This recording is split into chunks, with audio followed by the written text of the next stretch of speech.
Tick tock, time to rock. Why are you smiling at that? Good evening, good morning, good afternoon to everyone who's watching from all over the world. Your friendly neighborhood philosopher here, D. Wood. With me now is Isa Kabir, who is a Sufi Muslim. We were supposed to have AP on with us. He did message me. When was that? Let me see. He messaged me this morning at 11:17 and said his laptop is broken and he can't make it. Then he said he fixed it. Then he said he can't make it. So apparently his laptop caught his COVID.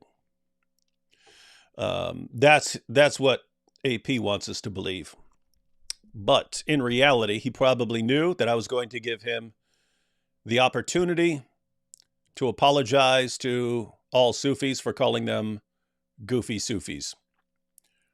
How does that make you feel, Isa, when you hear people, intolerant people like AP, calling you goofy Sufis? He didn't say it about you, but he said it about some woman.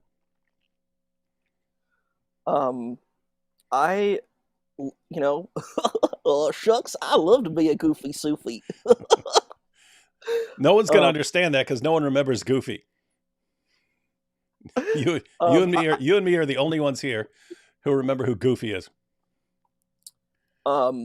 Yeah, it doesn't bother me. I mean, Of Okay. course, folks are going to be like, hey, this thing is weird. I mean, in any religion, people are like, this stuff is weird. It's crazy. It's nutty, but.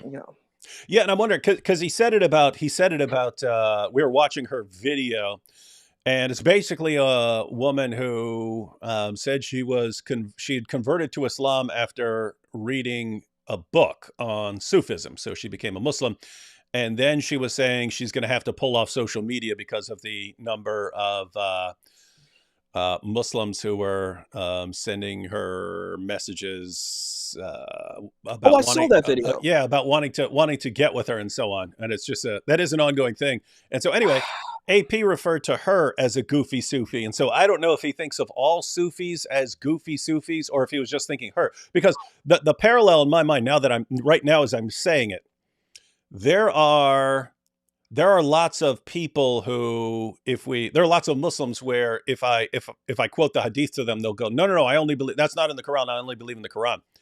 And I start asking them questions like, okay, how many times a day do you pray? And they say, oh, 5. And I'll say, what's the Shahada? And they say, there is no God but Allah and Muhammad is his messenger. I say, okay, those don't come from the Quran.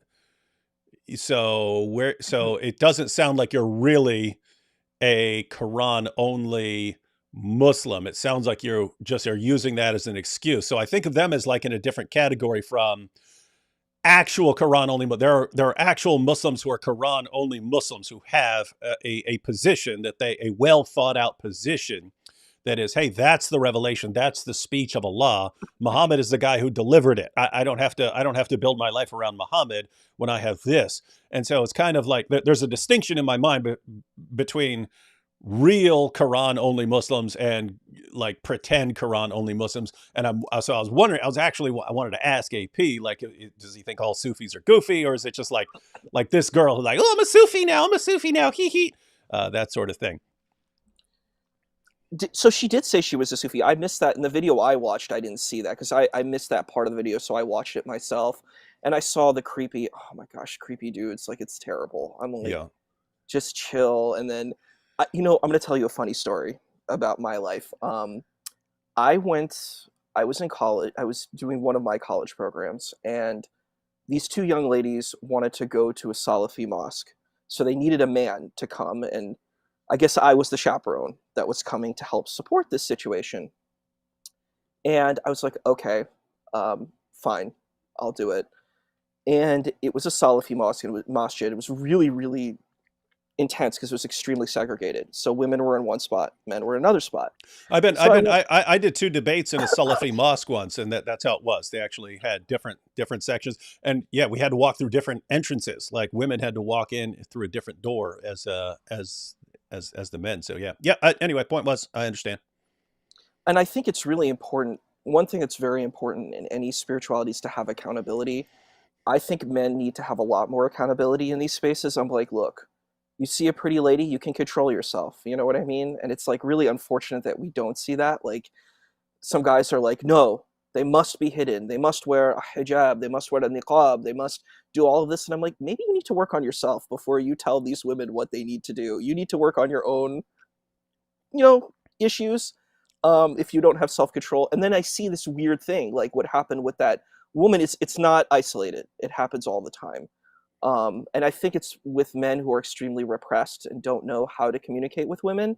They're like, oh, the woman's a Muslim. So now what that means is I have a space to engage with her, romantically speaking. And I'm like, have you ever considered this woman may have a partner? She might have a husband. Like, have you considered it? It's like a weird thing that you don't assume. You assume the woman is single without assuming that she's maybe perhaps in a relationship. But going back to the story, it was interesting because I went there and they wanted to do an interview. And I found out later on why they wanted to. Well, one was a very close friend of mine and the other person wanted to do the interview. So we went upstairs. No, I went there and I had to wait to speak with the people who would have the interview. And I eventually was able to get an interview, but they said, yo, we can't have a camera. You got to turn that camera to the side. We don't believe in filming. And I was like, that's really interesting because, there are Muslim movies and cartoons with filming in it. So I'm like, this isn't everyone. This is your particular interpretation. But what happened was we got there, we did the interview. And it was really, really interesting because the person who was doing the interview was actually, how do we say it? She was same gender loving. Let's put it that way. So she had she was a woman who was interested in women. And so that would have been probably problematic. And she couldn't bring her partner because her partner was, a male who's interested in other men. So that was not going to happen. And he was very kind of open. So I ended up having to be there. And then they did this interview and the guy was like, well, I used to be involved with, that Nation of Islam. That's the fake Islam. That I get involved with real Islam. I was like, oh, okay. And then he's like, we're the Salafus Saleh. We're the real Islam. We're with the, what do they call it? The predetermined, the presupposed, I forget the term that they use, but we're with the ranks. We're with the Prophet Sallallahu Alaihi Wasallam. And I was like, okay, and they said, we have to put the camera to the side. We can't be seen in the video. And then they started asking questions. They said, well, what is our purpose on earth? Why are we here?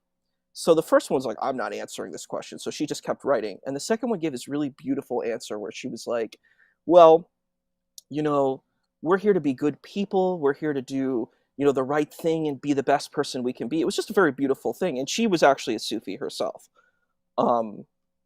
But then they came to me and I'm like, what answer do these Salafis want? What answer can I give them? What will be the correct answer? And it came to me. I knew what the answer was. I said, we're here. The humans and the jinn are here to worship God. And they said, you're right, but you're wrong. And I'm like, huh? I thought that was their answer. He said, you were right, that answer is right, but you didn't teach these women the truth. And I was like, oh, wow, okay. I don't know what to do with this.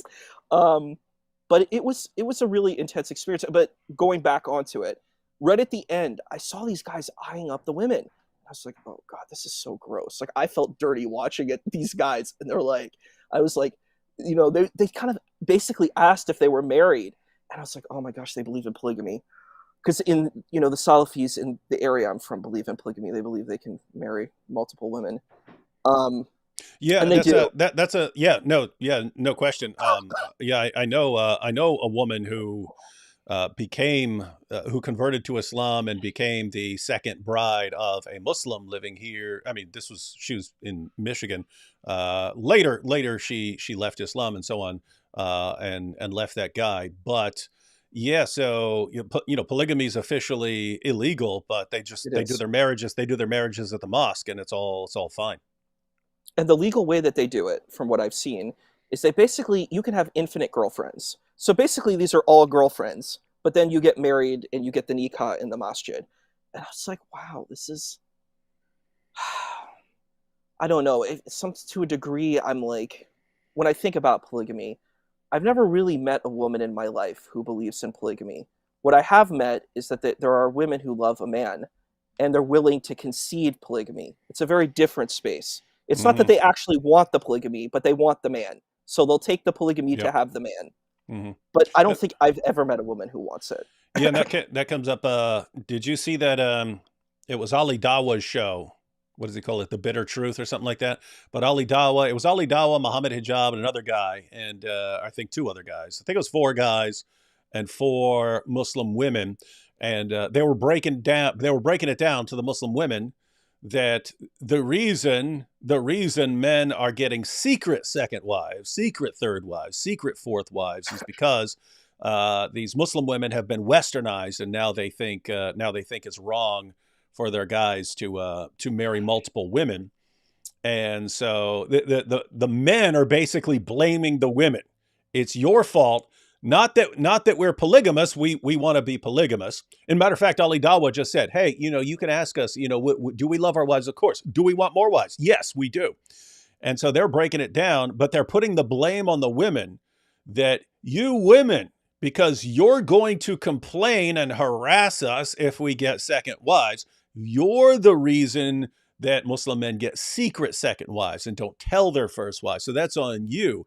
If you became good Muslim women, then you would accept that this is what men are made for. This is what we're made for. We're made to want lots of different women. And so if you were going to be good, so they're kind of shaming the women. Shame on you. And what's really disturbing is you do have, of course, men are impressionable. Women are impressionable by people they look up to. And if you're a young woman and you're sitting there watching these guys you respect and so on, and they're saying, hey, if you're a good wife, you'll be open to your husband having multiple wives. I even saw there's a girl on I think she was posting on either Instagram or TikTok, but people were sharing it on Twitter. But she was basically saying that this is good. That this is good. Your husband will love you more if you bring him more of your friends to be his second and third and fourth wives. And she said she'll even approach women. She said, if I see my husband checking someone out, I'll approach her for marriage. I'll approach her to be another wife for him. And so that's the creepy thing. I mean, you've got the Dawa guys, and you can say, wow, that's really disgusting.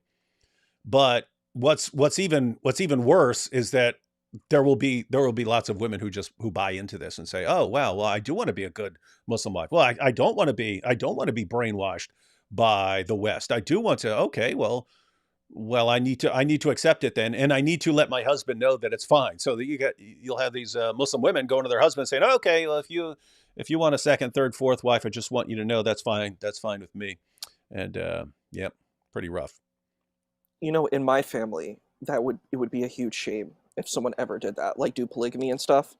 Like my father, I'm going to use his accent. He has a Desi accent, and this is what he said. He said, many wife, a bad life. One wife, a good life. Many wife, a bad life.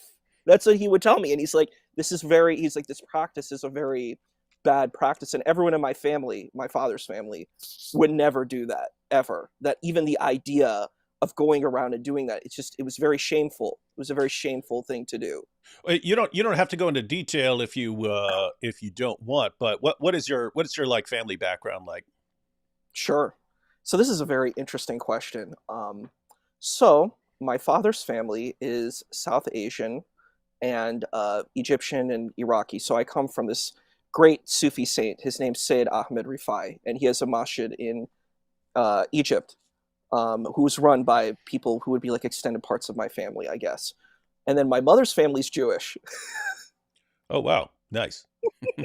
So it creates, like, when people talk about Palestine, Israel, I'm like, I might have an interesting take on this, Mm-hmm.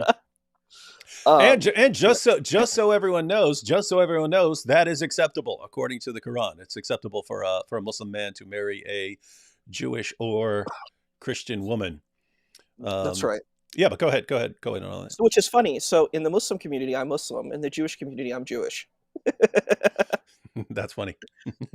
And then my name's Jesus. So there you go. It's a very wild space, but that is all 3 of the big ones right there. Yes, all rolled into one. Yes. And I mean, I've read the whole New Testament. I hey, love that is, by the way, that is funny. That is funny. Muslim father, Jewish mother, and they name you Jesus. That's right. Isa. Well, their teacher, their spiritual guide was a part of it, because like that's a big thing in Sufism. People have a spiritual guide.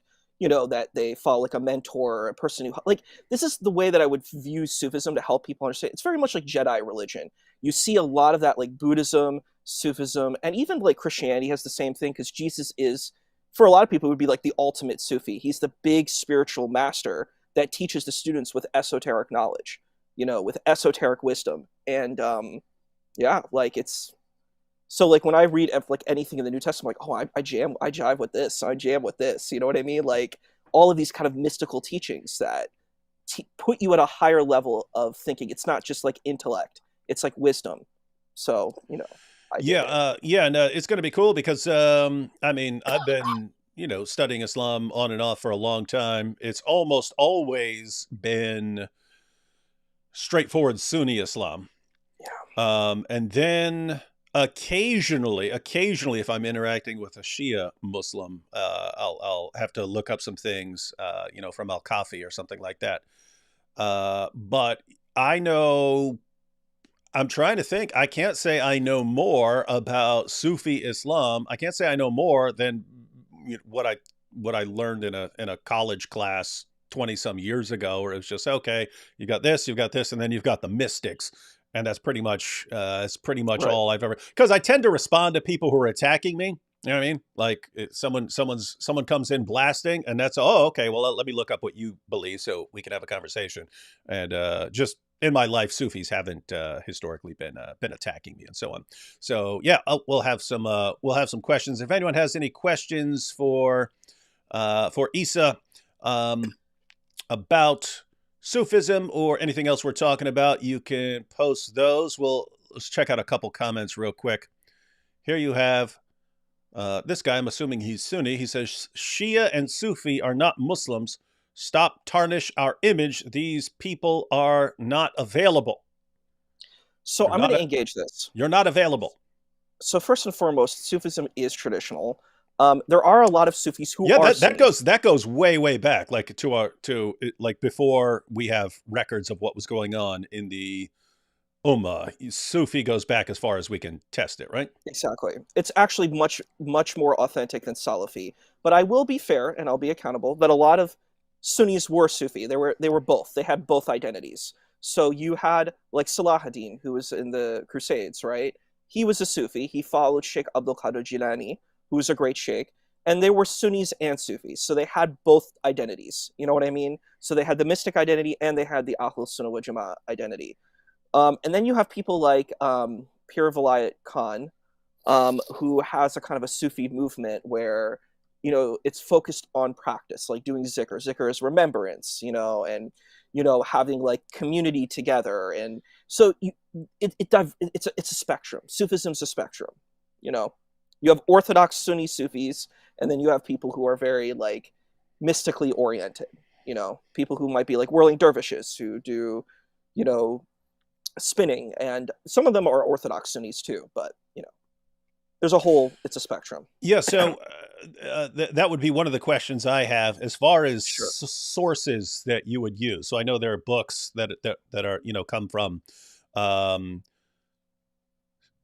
Sufis over the centuries, but as far as like sources on Islam that like as Sunni Muslims would go to Sahih al-Bukhari and Sahih Muslim and so on, or Shias would go to Al-Kafi or something like that. So do you use like I'm guessing you would go somewhat with Sunni sources, or do you guys have your own source? How's that work? That's a good question. So if you're asking me personally, I'm like a mystic perennialist. So I fit in with those like academics, who are into perennialism, who see faiths leading to the same goal. Like I don't see Christianity as being inferior to Islam. You know what I mean? I don't take that position. I actually can see, depending on wavelengths, that they're syncretic. But it really depends, because we have a lot of cultural stuff because culture and religion get married together.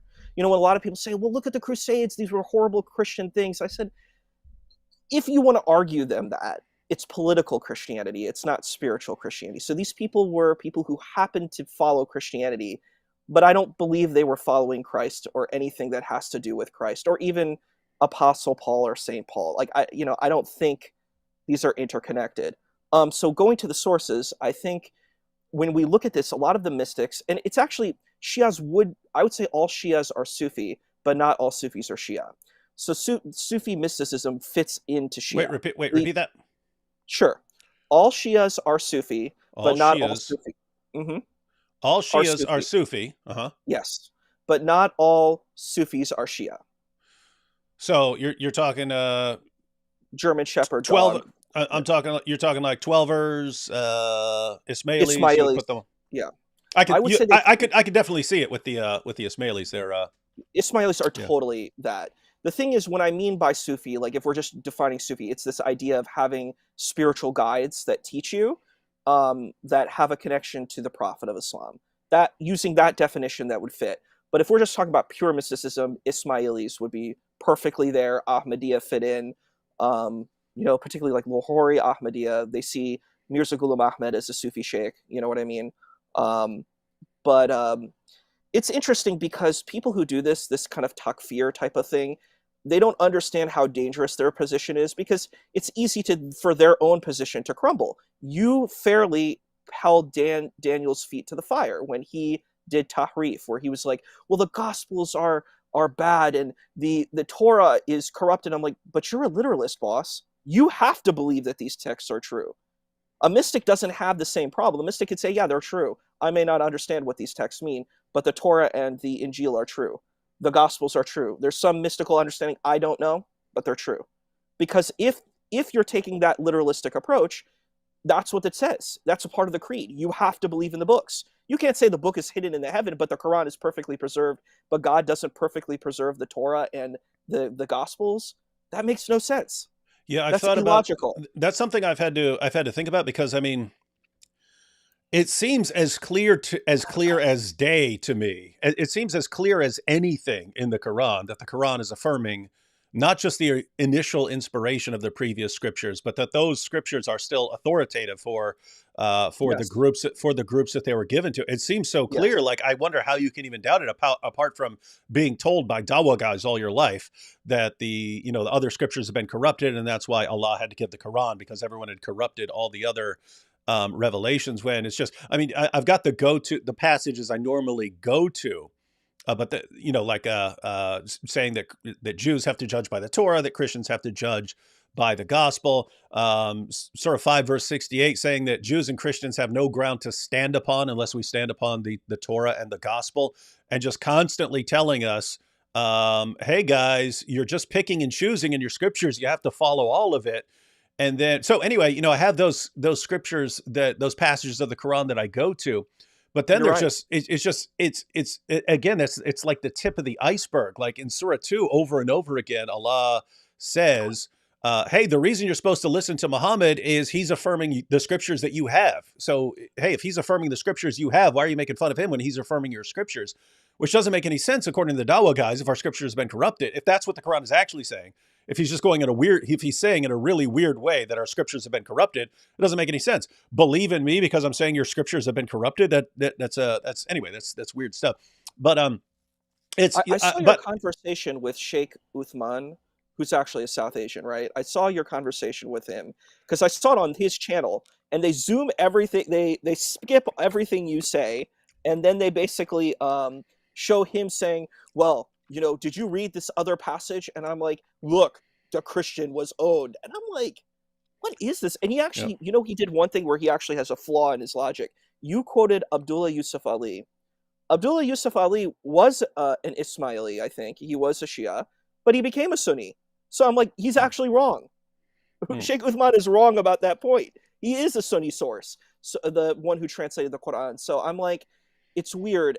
The thing is, it's the no true Scotsman fallacy. What these folks are doing is that they're trying to say, my thing is real and you're not real. And they don't really know anything, because you were asking about Sufi sources. Take Sheikh Abdul Qadir Jilani. He's written many treatises. He's written Sir al-Asrar, Fut al-Ghaib. These are all like mystical texts, and people who read them are like, whoa, this is like, it's a wipeout, You have Ibn al-Arabi, Journey to the Lord of Power.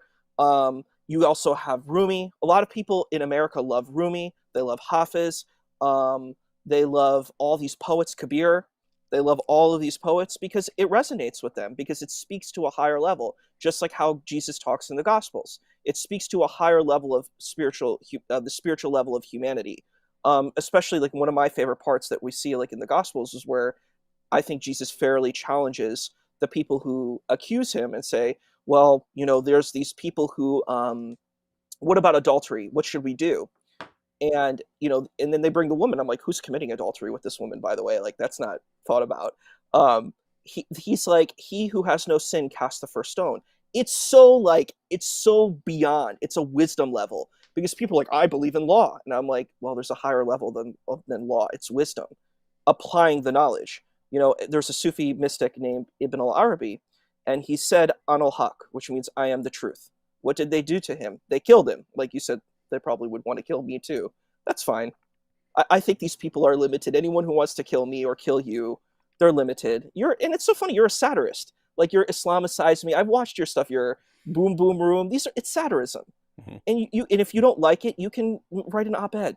Like, you could do it peacefully. If you don't think that satire is good, mm-hmm. You could challenge it in a peaceful way and say, hey, I don't really like this way that this is viewed.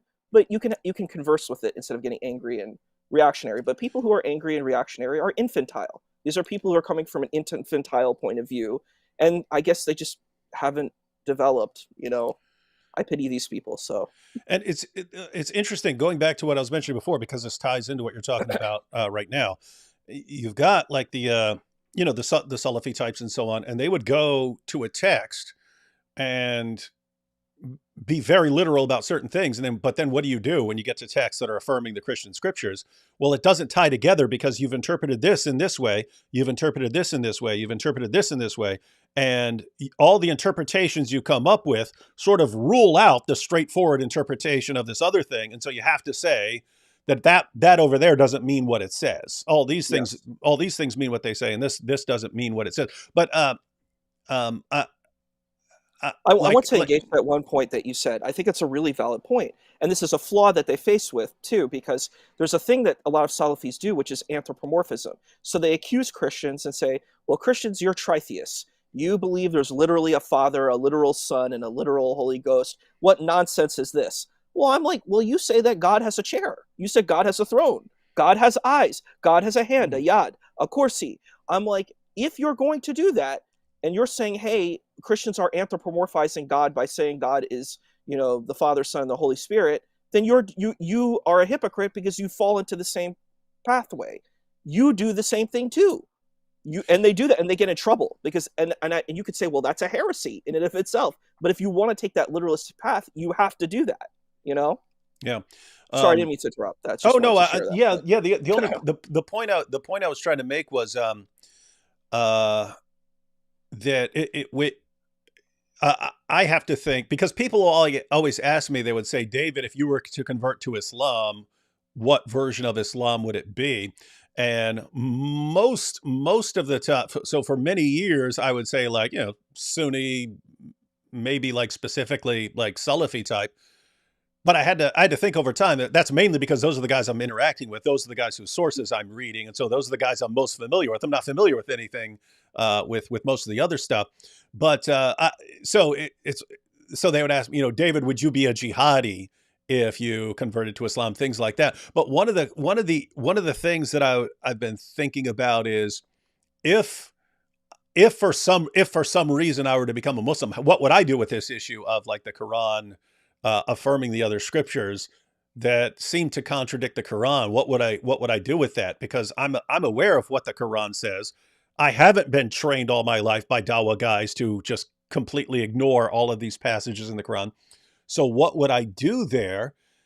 I think I would have to realize what the Quran is saying. If I believed in the Quran, I would have to acknowledge what the Quran is saying, that it's affirming these other scriptures. I couldn't do one of these escape routes where they say, "Oh, it's only affirming, the original, but not the later."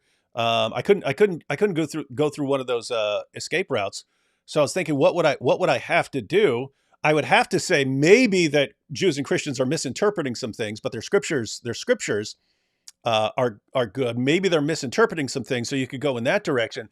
But then you have clear passages where that seem to contradict the Quran. And if I got to that, if I and again, this isn't what I believe. I'm thinking if I did conclude that the Quran is inspired, I would think that I would have to sort of put all of that stuff in the context of Surah 5, verse 48, where Allah says that he gave different, he revealed different things to different people so that he would have different groups so that they can compete with each other in good works. And I would have to think, okay, maybe God gave different revelations to different people so that we have to think about them deeply, and so that we end up with different groups and we all compete with each other in good works. But yeah, so I think I would have to kind of go in that route. So I don't know that I could anymore just be a complete like Quran. I'm not sure I could be a Sunni. Like if I somehow believed that Muhammad was a prophet, I'm not sure I could be like a Salafi type anymore, because once you interpret certain passages in certain ways, I don't think you have a legitimate escape route. I think you're You stuck. don't. You're And stuck. you're just stuck with contradictions and so on. So I think it would have to do with some, like, God is here and he's revealing things to different people and so on, and different groups and so on, something along those lines. Anyway, yeah, those are Um, just my thoughts. Going into, yeah, I think those are great thoughts, and I think one thing that I think Muslims should focus on, and I always tell this to any Muslim, focus on helping people. You know where I spend most of my days? I go to ministry places. I go to places like a Chosen 300 and Broad Street Ministry, and um, places like Sunday Breakfast Mission. What do? They help the unhoused. They give people food. They give people clothing. Do something good. That this is what I always offer to people. Even if you could do it once a month or once a week, and I'm really so happy that these community spaces do it. And they are primarily Christian, and I think it's amazing. I think that shows your faith. I don't like those people who have those megaphones and they scream hell and stuff. I'm like, do something good. Be good. Don't do, do good. Don't just talk good, Um, it's interesting. So on the one hand, we're getting comments like Isa is fresh air compared to the Dawa guys. But then you're getting others saying, I think this guy is liar. And Well, so, I think when a person says that, it's because, see, I'm actually doing social work right now. I'm doing a social work path. A lot of people have, you mentioned that were dealing with mental health stuff. A lot of people have mental health, but they don't want to admit to it. I think most of us do. We're all plagued with certain elements of mental health. It's a part of being human. And I think it's important that we do what we can to heal our mental health conditions. When people do this, it's because they're afraid. They're afraid of losing their own identity. They're afraid, they have fear, they have their own insecurities, they have their own mental health things that they're dealing with. They're dealing with all those types of situations. And I do agree with this. This is very sad that a lot of people, there's a great sheikh that I wanted to bring up. His name is Ahmadou Bamba from Senegal. And you see, so things like Hamas, things like Taliban, things like Al Qaeda, Daesh, to me, these people are just, they need help. They need real help. Why would you ever want to hurt another human being? Why would you want to kill another person? You know what I mean? It's sickening. And when these people do it, and I've seen people defend Hamas, I'm like, oh my God, how can you defend these people? And then say they didn't do sexual assault. I'm like, they did. I mean, it's very clear that they did. And it's very disgusting, and it's very horrific. And it's like, and it's so inhuman. And they said, well, they're freedom fighting. I'm like, what are they? They're fighting freedom. They're not fighting for people, and they're stealing the resources. It's a tragedy, these folks. You know what I mean?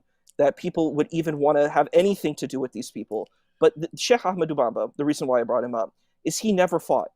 He did the way of peace.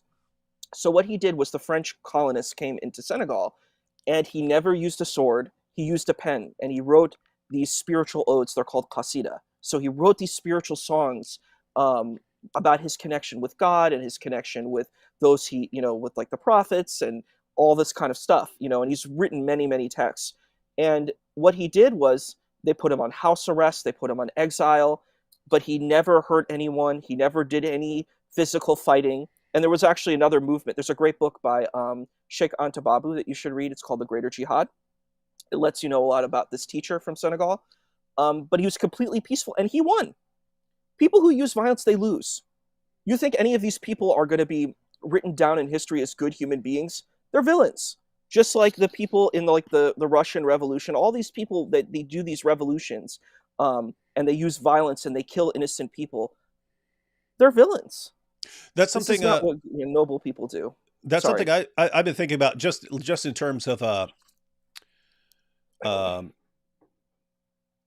pragmatic considerations as far as fighting, because you have places where passive resistance um, has been remarkably successful.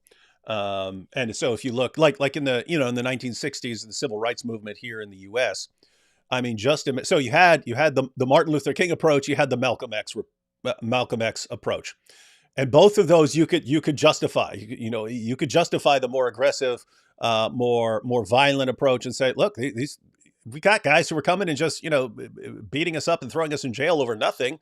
We have a right to fight back. And if other guys, hey, if they hit you, don't hit back. Do not hit back. And you just think of like what actually changed lots of people's minds. It's all of a sudden people can turn on their television and see what's going on, and they hear about these rabble rousers, Martin Luther King and so on. They're going around doing all this stuff, but they turn their TV on and guys sitting there with their hands up in the air, and dogs are chewing on them, and police are bashing them with clubs, and then they're hauling those guys off to jail. Yes. It's just changed people's minds. It's like, wait, why am I on those guys' side? Why am I on those guys' side? But I was actually thinking about that in the context of Yes. like Hamas, and just imagine if they had a complete. I think a peaceful approach would get much better results, right? Like, hey, we understand we're in this difficult spot. We understand this is the situation we're in. But I think like they're doing a great job getting like college students riled up and so on. But as far as like really um, winning the hearts of people around the world, I think they do a better job if they weren't launching terrorist attacks. With that said, I could say the same thing about Israel in a lot of these situations. If there weren't such an aggressive response in some of these situations, I don't know. Yeah, it seemed I does think it seem was like if Israel had what alternative. I think Israel responded the same way the United States responded to 9/11. It was a horrific, traumatic experience, and people have to understand that. People are like, "Hey, they're just so wrong and bad." I'm like, these people faced a horrible, traumatic experience of an invasion. They're in trauma. Was their response the best response? No. I think a better response, if I was the leader of Israel, I would have been like, "Look, hey, Palestinians, you need to take care of this situation. You've got a month to do it, or even 2 months. You got to get all of these Hamas people to us. You bring these Hamas people to us. You bring the hostages to us. And if you don't, we're going to handle it." And I think that would have been a really powerful higher ground position. And they could have won on that grounding.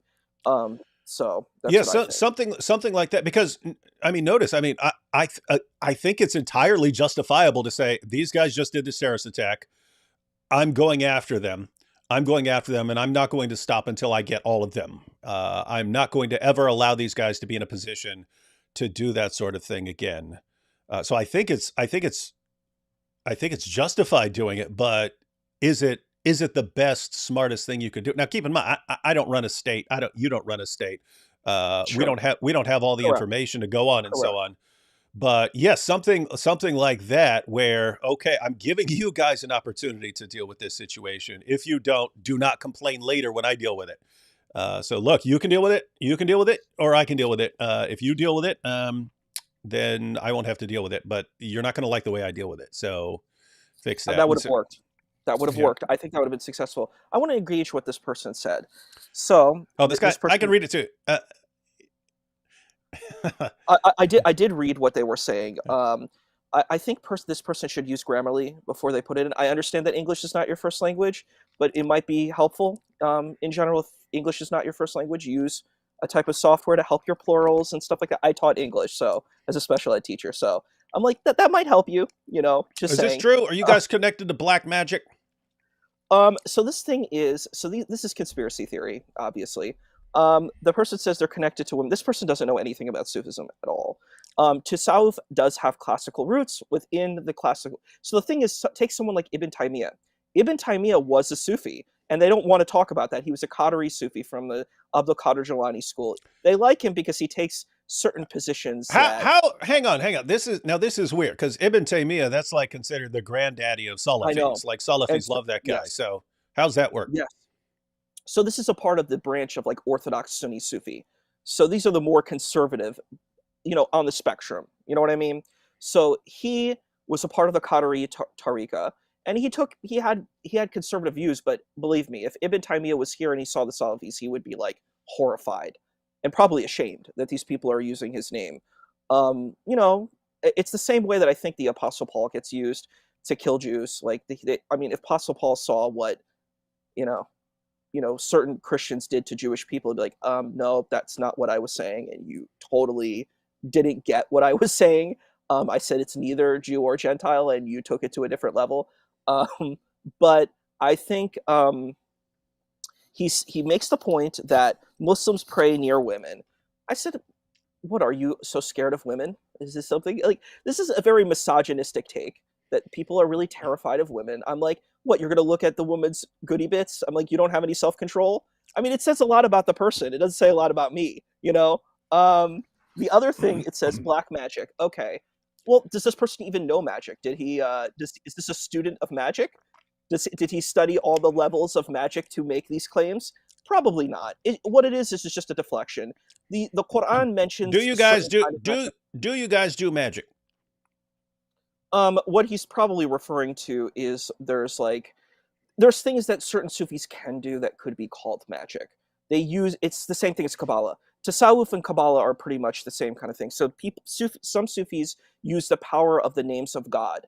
So do you know the story of the golem, where they put a name of God into this stone statue? It's actually the first horror movie it's made in Israel, like in the, I don't know, 1910s or something. It's really, really old.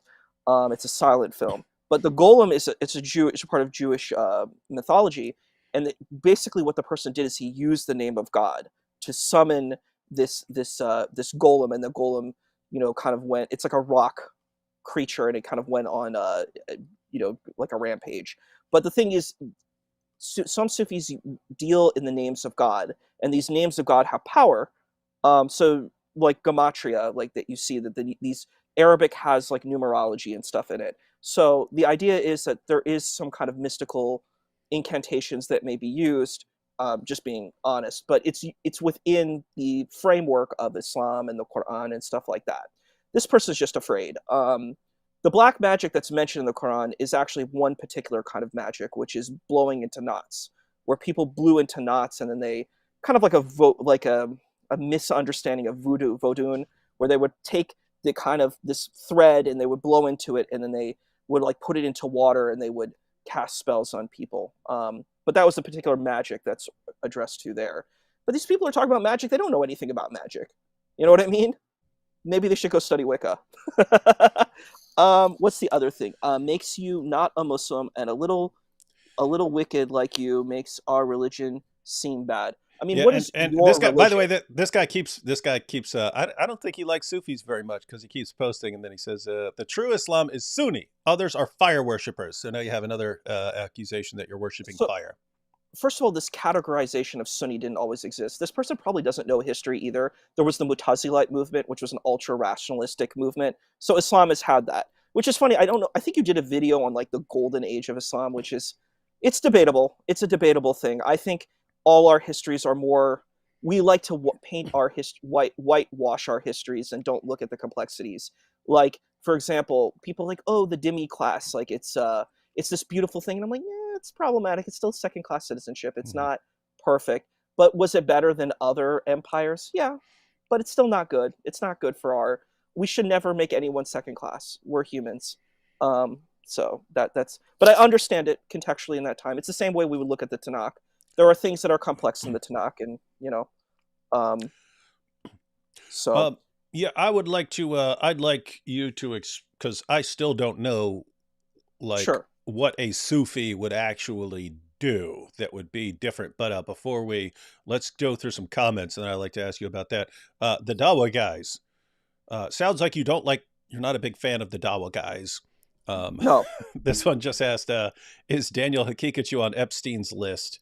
I think that's the No, most sickenest Epstein. thing. Oh, I just wanted to clarify. Sure. Epstein. Yeah, the Epstein was interested in minors, but like 14, 15, 16-year-old minors. Hakikachu's talking about 3 and 4 and 5-year-olds and so on. So I think that's what's crazy. I think Jeffrey Epstein might hear from Daniel Hakikachu and be like, "Ew, get that freak away from me," or something like that. So yeah, I think some of these guys might be worse than our good friend Jeffrey Epstein. But That's so funny. what are your thoughts on the Dawa guys? So you mentioned Sheikh Uthman, and doesn't seem like you like the fact that these guys are pretty quick to takfir other people and so on. I don't like how they attack other religions. Like, I find it so like, when I saw them talking to you, I'm like, "This is abuse. They're abusing you." I'm like, "That is abuse." They're, like, screaming at you, and you're like, "Hey, I have a critique on your tradition. This is how I view it. I see a thing that I would call pedophilia. Can you engage this with me?" And instead they would say, "I wanna scream and yell at you and insult you." And I'm like, "Well, what you're doing is you make yourself look bad. You make your own tradition." Like this guy, the person who's calling himself Muslim, um, is he's making himself look bad. He's not making me look bad. When people talk rude, I said an idea. Even if you're taking Sunni Islam, there's a concept called adab and akhlaq. These people don't have it. Adab is good manners. Akhlaq is good character. Where is the good character? Where is the good manners? Like, for example, take AP who left Islam.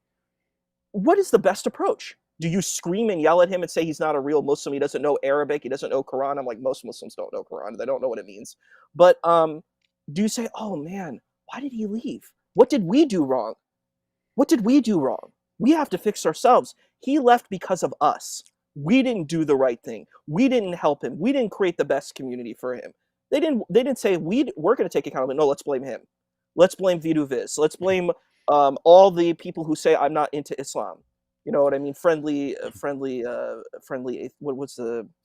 I forgot the person. Like, I don't know. Oh, Friendly extremist. Abdullah Samir. Abdul Samir. Yeah. Yeah. I'm like, these folks, instead of being kind, empathetic, and compassionate and trying to listen to these people, they say, "No, you're wrong. You're bad." Yeah, it is strange that like like aggression is their only is their only response to any sort of challenges, and they kind of only have two speeds in the cars they're in, either nice or nasty. If you're doing what we want, then we'll be nice to you. If you're not doing what we want, we'll shower you with insults and abuse. Just so everyone knows, Issa's mentioning the abuse. For the record, everyone, I'm not made of glass, so I don't complain when these guys. My only critique is, hey, if you guys are showering with abuse, don't complain when it comes back at you. But yeah, you were mentioning something like, how do you respond to someone like AP leaving Islam? And the Dawa guys, it's to shower them with insults and abuse and condemnations and so on, and eventually even to like insult not only them but their families and so on, go after their wives, all of this. And it's Do you think they didn't have a good reason that they left? Like, particularly women. I know a lot of women who were abused. They said, "Oh, I'm marrying a Hafizul Quran. I'm marrying someone who is a guardian of the Quran." And then they beat the woman and then take another wife and don't have a job and can't take care of the relationship. The woman has to work. There's a lot of sexual abuse, and I'm like, this is insane. And the woman says, "Hey, I'm done. I'm done with Islam. I'm done with this man. I'm done with this situation." Is she wrong? I don't think so. I think she has every right to have a critique, and she has a right to have her voice heard. That's and my opinion. I'm thinking in terms of, again, just thinking in practical terms, of the wisdom of, hey, when this person does something we don't like, we're going after them in an extremely hostile fashion. That will work with some people. Matter of fact, that will work with a lot of people in terms of at least keeping them quiet. Like, in other words, if you're a person, if you leave Islam, if you left Islam, they want to keep you quiet. They don't want you to go around saying, "Hey, here's why I left Islam." So they make it known that you're going to have a very rough life if you come out and you criticize whatever your reasons were for leaving Islam. If you start talking about those and telling other people about that, we're going to make your life miserable by constantly harassing you and insulting you. And that will work with some people. I've seen that work with people. They just, oh, I don't want anything to do with that, or I don't want to make this public. I don't want people to know, and so on. And that's probably most people who leave Islam, just, you know, live quietly. They don't become public ex-Muslims and so on.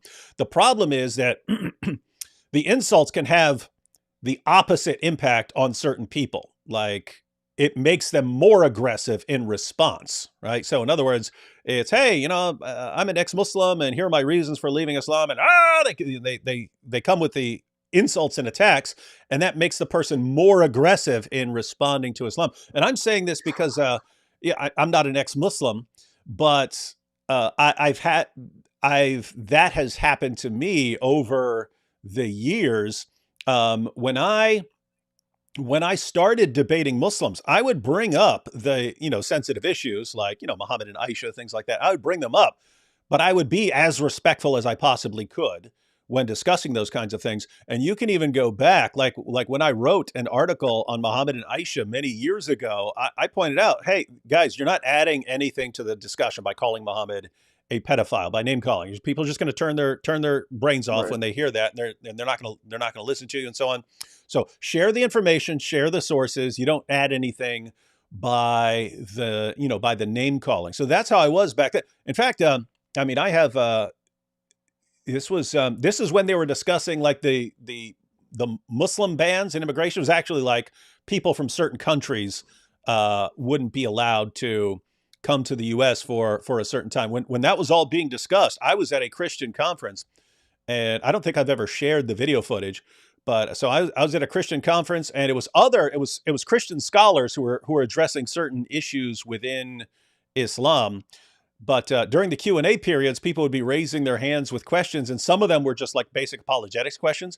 And whatever the scholar was, I mean, you're familiar with this. Like, you become a scholar and you like know one thing, one thing in your area that you specialize in. You don't know a lot of other stuff. So apologetics questions would come up. And so you got these guys who are at the podium and stuff, and they're speaking, but they go, they were asking me and Nabil to answer the questions that they had. So anyway, long story short, we weren't supposed to, we were just in the audience there. But later in the discussion, they were having a panel, and the guy walked up to me and he goes, could you guys be on the panel? Because the scholars here keep pointing to you guys when other questions are arising. So anyway, me and Nabil end up on this panel, and the topic gets to how should Christians be reacting to a possible like Muslim ban, or at least a ban on people coming in from Muslim countries and so on. And me and Nabil were the ones at that conference going, I'm like pointing to Nabil. I'm like, okay, Nabil's family came here as immigrants. All right. I'm really glad they came here as immigrants. This is my best friend here. So you got to be careful in who you're saying can't, just you can't come here, something like this. So anyway, we're telling people, don't lump all Muslims together and so on. Anyway, the point was, point was that's how I was. I wanted to bring up, I especially wanted to bring up information that I thought Muslim leaders and Dawah guys are concealing from your average Muslim, that keeps that person from being able to make an informed decision. Yeah, especially where I think what the Dawah guy is saying actually contradicts what's in the sources, and the person doesn't know it. I want the person to know what it actually says, and that what you're saying is the opposite. So I was like that, but I wasn't like deliberately mean or offensive. I saw you. I saw you talking with Sheikh Uthman. I saw the entire conversation. You weren't incendiary. You were just like, hey, what's going on with these points here? And well, even then, by that time, I had become a person who would insult in various circumstances, namely when people are crossing certain lines and so on. Anyway, the point was, if you go back to like 2007, 2008, 2009, 2010, and so on, I'm a very different person now, and I have to say, it's in response to other people. It's in response to, you get, death threat after death threat after death threat, and we're going to kill you and go after your wife and do this to your mom and do this to your kids and so on. You just get that over time. And it's like, why why am I being at all respectful with this? Why am I being even slightly respectful with this? You know what? Heck with that. Islamicize me is the response to that. Up, now you're getting Muhammad's boom boom room. Up, now I'm going to post pictures about your, now I'm going to post cartoons of your prophet and so on. Because I learned by experience that if they've absorbed the idea, hey, we respond to you with insults and ha ha ha, we'll go after your wife, and ha ha ha, we'll go after your kid. If you try to just reason with them about that, they don't listen. If you say, "Oh, well, I'll post every time you say that, I'm going to post a cartoon of your prophet," Sure. and then they stop, and it's like, wait. So it's interesting. It's like they're conditioning people to be more aggressive and insulting towards their religion. The Dawa guys are conditioning people that the only way you can deal with the Dawa guys when they go into threat mode and insult mode and abuse mode, the only thing that actually makes them stop is going after is mocking their prophet and mocking their book. And that's when they stop. So notice, I mean, that's the thing. Even if it works with most people, even if most people will say, oh, okay, if these guys are going to come after me and threaten me with death, I don't want any part of that. You get down to a smaller group that responds in a very different way. They don't back down. They say, oh, okay, well, okay, if you're coming at me with like that, well, I don't have to respond respectfully to what you're doing. I'm going to respond with what works. And what works is you guys run your mouths about, sex with kids and stuff like that. I'm not even gonna argue with you about that stuff. I'm just gonna insult your prophet. When I heard Daniel say that, it made me sick. Like, I was like, I mean, I work with kids. Like, I've done AmeriCorps. I've taught 2 to 3 year olds. I've taught special ed in like high school with 14, 15-year-olds. I mean, just the idea is so sickening to me. And I'll be honest, I mean, like, I look pretty young, for my age. And I've had students who are attracted to me. But I'm like, there's a boundary. This is unacceptable. You know what I mean? Like, I would never allow that to happen because this is an unacceptable type of thing. Because it's not correct to do that to a young lady. But it's just like, wow. It horrifies me. And I wanted to actually address some of those things. So I'm like, well, you're doing satire. Like, it's the same thing with satanic verses. People are like, we must kill Salman Rushdie. I'm like, dude, that's insane. Why don't you read his book? I actually read his book. I read the first few chapters, and it's very South Asian. Yeah, I couldn't get into it. I couldn't get into it. I was like, I can't. He talks about Gabriel Farishta. What is a Farishta? It's an angel, a Persian word. See, South Asian Muslims are Persianized. So that's an interesting thing. South Asia is an interesting place because you have the movement of Sufism, Tasawwuf, and you also have like the Mughals who came in, and there's a lot of problems. It's not just a great history. And when you bring up that Islam has been spread by the sword, it's true to a degree. In the space that Muslim empire was spread, a lot of the people didn't actually want people to convert to Islam because then they wouldn't get equal rights. I'm just being honest. Yeah, I've heard that. I've also heard about that. Yeah, with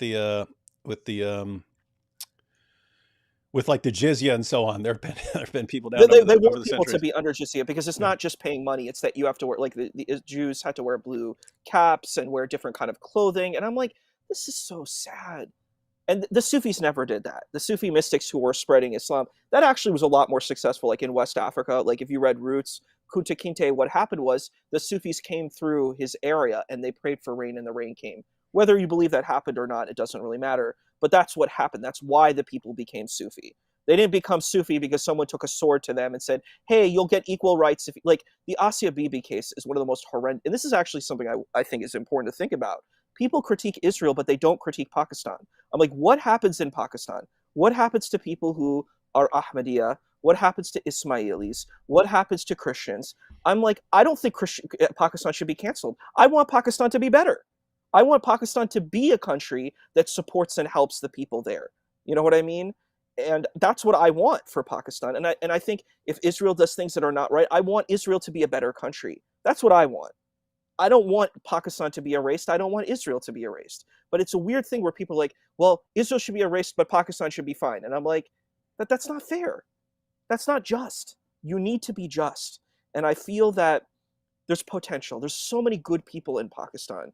And it's just so sad what's going on with the government and the things that are happening, and the Baluchi situation, the Peshawar situation with little boys, like the Kashmir situation. They're also a big mass exile of Afghanis from there. It's so sad. And I'm like, this can be better. Make it better. Like America, I'm not happy with things that happen in America. Let's make it better. But people are like, no, let's cancel America. I've heard people say, cancel America. America is evil and bad. It must be destroyed because America had done things that weren't good. No, let's make policies that are better. Let's make America a better country for all. Let's make these countries better. That's what I say, you know. Hey, it's Sorry. no, it's kind of funny. Everyone's asking about the Epstein list. So we had is Daniel on there?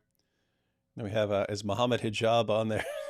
I was like, I was shocked. I actually that was one thing. Mohammed Hijab was talking with Rabbi Shmuley, and I really love Rabbi Shmuley. By the way, I think he's awesome. When he said on the show, he said something beautiful. He said, the Palestinian life is equal to the Jewish life." He said, and he said that in the debate. He's like, "These lives matter," and I'm like, "I'm with you."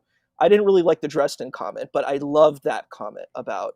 And I understand war is complex. It's just me. I'm a bit of a bleeding heart person. I just hope we can save as many lives as possible. And even in the World War II, I really wish we could have helped the German people to get out of the mind virus of Nazism, you know, because it was a mind virus. Hamas is a mind virus, you know, and I just wish we could get people out of this mind virus of oppression. But you know, hey, this is very interesting. New people did show up to this live stream who just don't like Sufis. sure, we can take a look. We I'm can saying, engage with this. so here we have, why do you perform a demonic dance? Is this Islam? So this person, again, it's Do you like perform? saying, No, that's a different person. well, I mean, That's this kind of argument. You're right. This person's name is Mustafa Abdul Rahman. That's his do name. you perform a demonic dance? So Mustafa Abdurrahman does not. This is a straw man, and it's a red herring. And I said it's the same thing. You could say what you showed and Islamicize me. You'd say, is this what you believe, that you could drink poison and eat ajwa dates? Is it okay to take a prisoner and use them, extort them for money? You could do the same tactic. These people they're like, it's a glass house. They're throwing stones from a glass house that could be thrown right at them. And I mean, you take the sources, particularly Ahlus Sunnah wal Jama'ah sources, and I've watched it twice. Um, it is rough. It's like it's watching a really. It's rough. I like your outfits though. You get some really nice jubbas and thobes. They're very comfortable, by the way. I like the Moroccan ones. But this argument about the demonic dance, it's like, what is it? Does this person sounds like, like a conspiracy theorist. They're like, oh my gosh, there's something I don't know. Let me insult it. And I'm like, the same thing can happen to you, bro. So I would be careful. Don't throw stones from glass houses. You're talking about like the Halvati Jarahi order in Turkey, where the whirling dervishes they do a twirling type of movement, and it's a kind of a worship towards God. Their connection to God and their grounding on earth. And you have other Turuk that may do zikr, which is remembrance, and like using God's names, and they may do some kind of dancing. Like when a Jewish person is doing, they're doing davening, they're praying. They might do like a movement because they're so into that movement. They're spiritually involved, and like in the church, people do that too, where they're like so swayed by the Holy Spirit, they're moving because they feel connected to God. That's what they feel. That's their connection. So that's sometimes what can be engaged with dance. Somewhat related question. Sharia and Sufi Islam, are they compatible? And here's the thing. I think when most people are thinking of Sharia, they're thinking of a particular kind of Sharia. So is there some version of Sharia that would be compatible with Sufi Islam? And if so, how would that look different from what most of us are thinking of when we're thinking of Sharia? I think it's the myth of Sharia. Is there really even a Sharia at all? It's mostly people who are like, I want to control people. Let's just be honest. Let's call it what it is. Is there a Sharia state? Not really. These countries are just Muslim majority countries. They're not Sharia. Because like, what is Sharia? Like, I guess you could say, well, the Caliphate did some kind of thing like the Ottoman Empire or Umayyad, Abbasid. They did something like that. Well, nothing like that exists. We live in nation states. So you couldn't even apply a Sharia. Like when Daniel talks about it, when Saul, they're like, we want to have a caliph. I'm like, do you think anybody's going to follow your caliph? Morocco has their own caliph that has existed, and they were actually in conflict with the Ottoman caliph. But they still, their king is still the caliph. So I'm like, do you think you're going to have a caliphate? You're not. And no one wants to follow you because you're gross people. Like we don't what I mean by like people aren't gross, but the ideology is really gross. So, oh, Um, I'm sorry, it makes me a little bit sick, but Yahya says, if you read Islamic sources, you will be Salafi, not Sufi. that's not No. correct. Well, yeah, That's I was, actually yeah, I incorrect. wanted to ask you something related to that. You could, and I would say it's something like it seems the overwhelming vast majority of people who just, you like if you become a Muslim or you grow up as a Muslim, you go to the Muslim sources, they tend to not end up as Sufis. You know what I They mean? don't, but a lot of the people were Sufis. The thing is, we have to go and understand we're in a postmodern world. So we have Saudi Arabia that has put out a lot of education, like through their Dar es Salaam publications. So people now believe that that's what Islamic stuff is because we have it through their lens. It's like when you have like a fountain of water and then you have a pipe. That water now has the taste of the pipe. So the pipe, the Arabian folks in a lot of spaces really had no power for many, many years. Turks had power. They were successful. Arabs have not had no power, and I think it's really ironic too that how did these Arabs get power? They got power through the British people, the evil kuffar, quote unquote. You know, I'm like, you got power through going and betraying your own Muslim brothers and sisters, right? And then you get power, and you now say, "Hey, I'm the true thing," but I got power through these British people, through you know these non-Muslim people. So also Salafi is new. It's a reformationist movement. It's a new movement that tries to claim that it's old, but it's not. And it's, yeah, and it's I mean, you have the sort of proto Salafis and so on over time, but it Sure, seemed to really explode in popularity. Again, this is just my interpretation, but it seemed like in the 20th century, um, because I'm sure you're aware, if you go back and look at pictures of people in Pakistan and Afghanistan and Iran from like the 1950s, it seems like they were looking like Westerners. They were dressing like Westerners they and so were. on. Yeah, there They were were. yeah, women were going to school. Yes. They weren't all covered up and so on. And then Yes. so it seemed like you had lots of people in the Muslim world sort of wrestling with the issue, especially after the collapse of the Ottoman Empire. That seemed to have a psychological effect. How did we just get beat? How did we just get beat by these Western nations? That's not how it's supposed to work. We're supposed to be beating them. They beat us. What's going on? Yes. And it seems Yeah. okay. Well, maybe they've got some better systems in place, and maybe we need to start imitating what they've got. But there was a different possible reaction. The different possible reaction was, maybe the reason we just got beat is because Allah is not blessing us because we are not devout enough. We are not implementing what He has taught, and so He's not. And we're going to be defeated. We're going to keep being defeated until we actually become like very, very, very, very devout, and until we start implementing. And so then you get the Iranian Revolution. As far as Shia Islam, you get the Muslim Brotherhood, then you get Salafi Islam starts exploding and so on as a Yes. response that, hey, we need to crack down. It's not we need to westernize or something like that or somehow update. We need to crack down. And so it That's why seems they like love Ibn Taymiyyah. They love Ibn Taymiyyah because that's his position. The Mongols sacked Baghdad, which was the center of knowledge. I mean, can you imagine if we had a Baghdad now, the kind of difference of Islamic understanding? These people were into science and they were not into killing. It was a very different world, the world of Baghdad, compared to what is now, even what is Baghdad now. But the Mongols came in, they ransacked um, uh, Baghdad and Alexandria. The libraries were burned. And Ibn Taymiyyah said, "Oh my God, we're not good Muslims. We're not doing the right thing. We've got to follow these rules more." And that's why the folks now love Ibn Taymiyyah, is because they're echoing exactly what you're saying. You know, they're like, "Yes, this guy gets where we're at." You know, even though they don't really get Ibn Taymiyyah, they try to make Ibn Taymiyyah into themselves. um, I just found out that you're a special agent working with Mossad. Oh, of course I am. Well, and I admitted that I'm Jewish too, so of course that adds to it too. I know this woman's not going to marry me, so I'm off her list. Um, I'm the evil Jew. She's not going to take me, you know.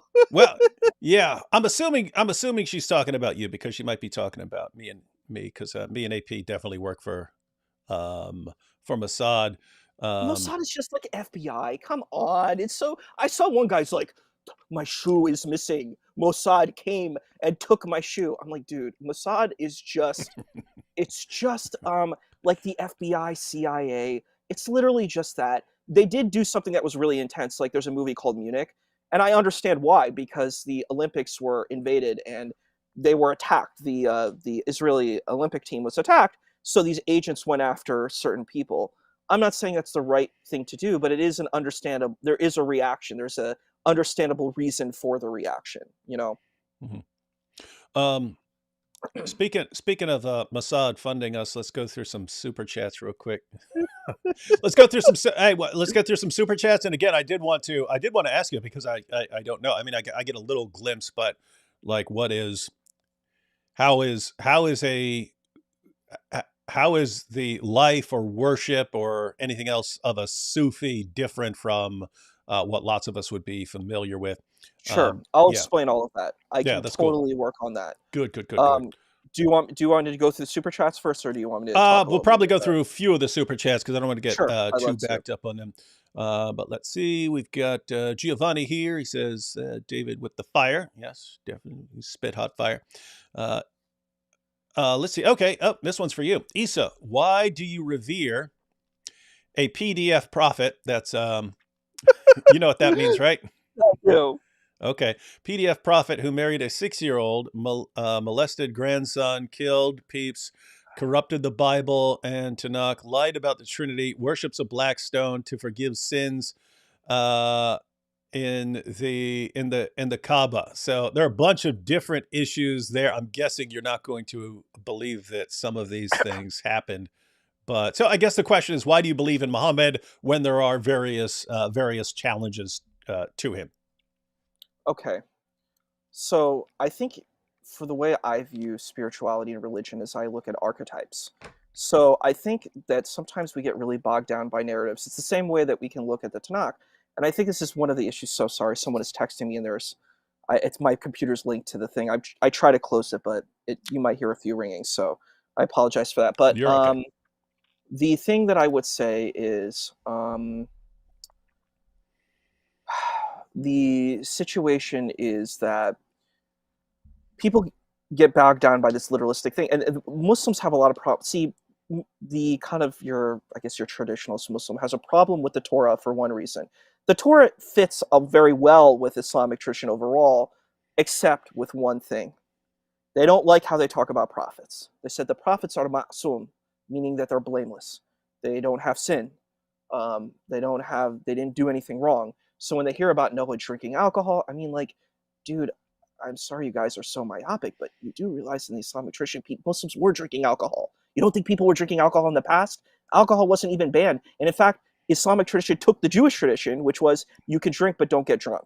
That was the initial position. The initial position for Muslims was to pray towards Jerusalem or Quds or Al Quds.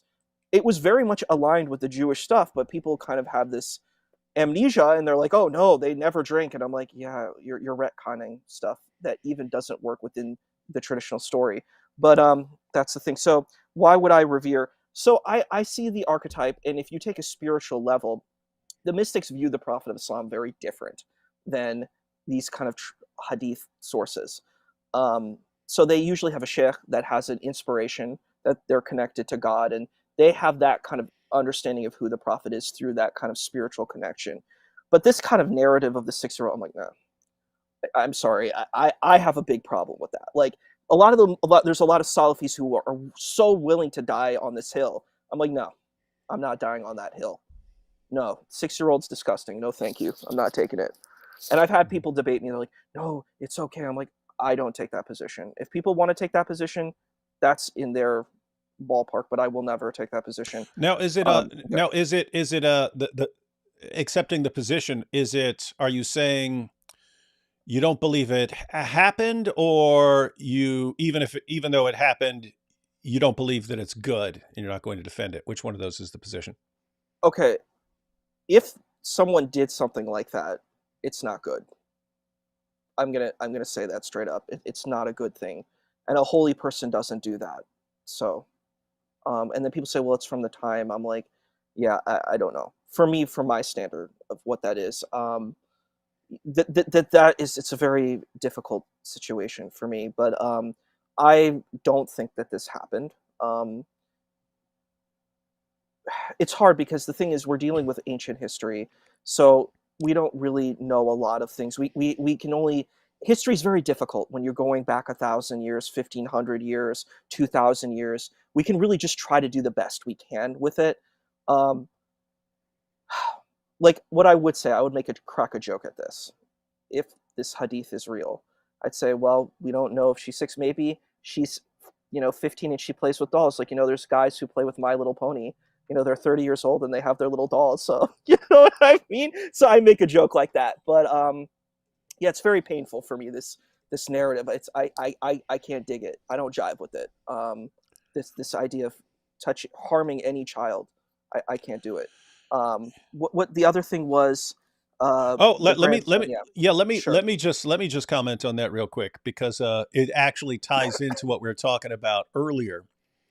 That that the impact the Dawa guys have on people is to make people more aggressive. Like if I were talking to one of the Dawa guys right now, and this topic came up, I would probably be blasting him for Muhammad having sex with a 9-year-old girl.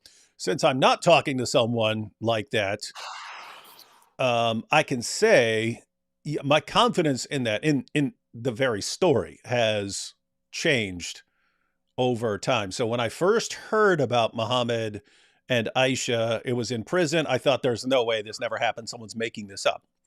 I was like, there's That's no me. way guys would, there's no way. I mean, in prison, I mean, the two fundamental rules: don't snitch and don't molest children. I was like, there's Of no way course. you'd have these inmates following Muhammad if they knew he had sex with a 9-year-old girl. So come on, someone made that up. And it wasn't until later when I was friends with Nabil and he's challenging me on things and I started buying the Muslim sources and I started seeing it. And I was like, oh, wait, what's going on here? This is all over Sahih al-Bukhari. It's all over Sahih Muslim and so on.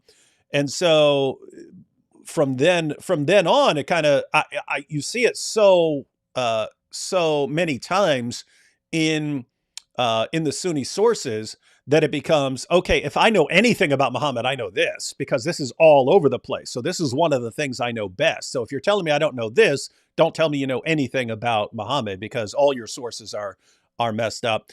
But was it last year or the year before? I think it was I think it was last year when people, I think it's the scholarly Shia Muslims kept bringing up the dissertation of Joshua Little, who did his Oxford dissertation on the age of on the reliability of the hadiths about the age of Aisha. And I saw him posting on his blog, and I'm going to combat Islamophobia by taking away this objection from them. And I'm thinking, oh, this is going to be hilarious when I read this because I've seen Sunni Muslims try to get a younger age from their sources. I'm like, you just can't. And so this guy, I'm expecting more of the same, but he showed that these Sunni hadiths are way less reliable than I had thought. So I didn't trust the Sunni hadiths completely. It's clear that some things are being made up in the Sunni hadiths, Yes. but I found out they are way, way, way less reliable than even most critics are aware of. Because again, we're always interacting with Sunni Muslims most of the time, and they're using these sources, and so we interact based on these sources. And yeah, then he started he did a pretty good job questioning challenging the reliability of these sources, and so my confidence in the story of Muhammad having sex with a 9-year-old girl went from, I would have said like 99%, like 99% sure. And if I'm wrong, then great. We just don't know anything about Muhammad. It's just a mystery. went down to probably about 50% whether it happened, and that's just because they're right. I'm not sure I can trust these sources, even though there's a bunch of them. They're late, and it's in an environment where people are inventing tons of things, and it's just kind of a situation like I don't know if I can trust in general your sources. And Joshua Little's conclusion was, his conclusion to his discussion of hadiths before he even goes into the story about Muhammad and Aisha is that you need to be very skeptical about any of the hadiths, just the hadiths collections in general. You need to be very skeptical.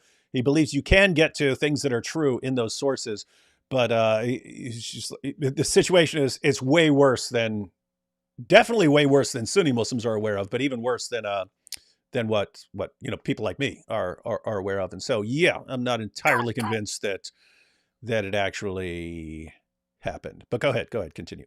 And I love that you said that.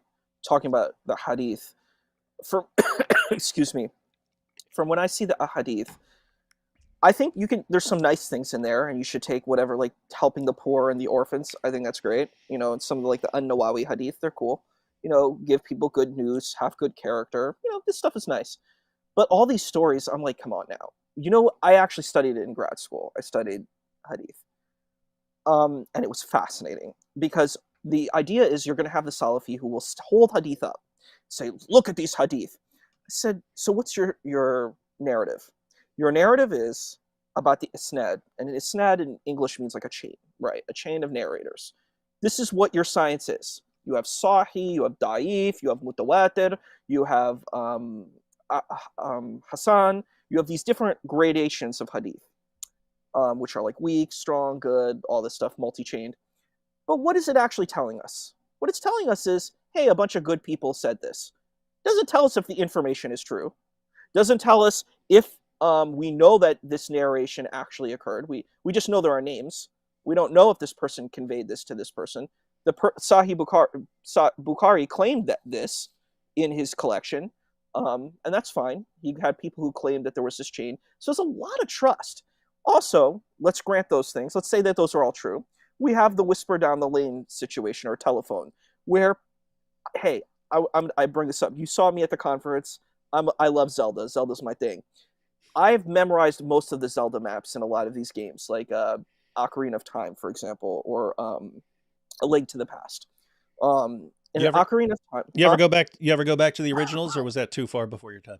Oh no, I beat both of them. I beat the first one and the too. second one. I had a GameCube collection, so they had all the old ones on it.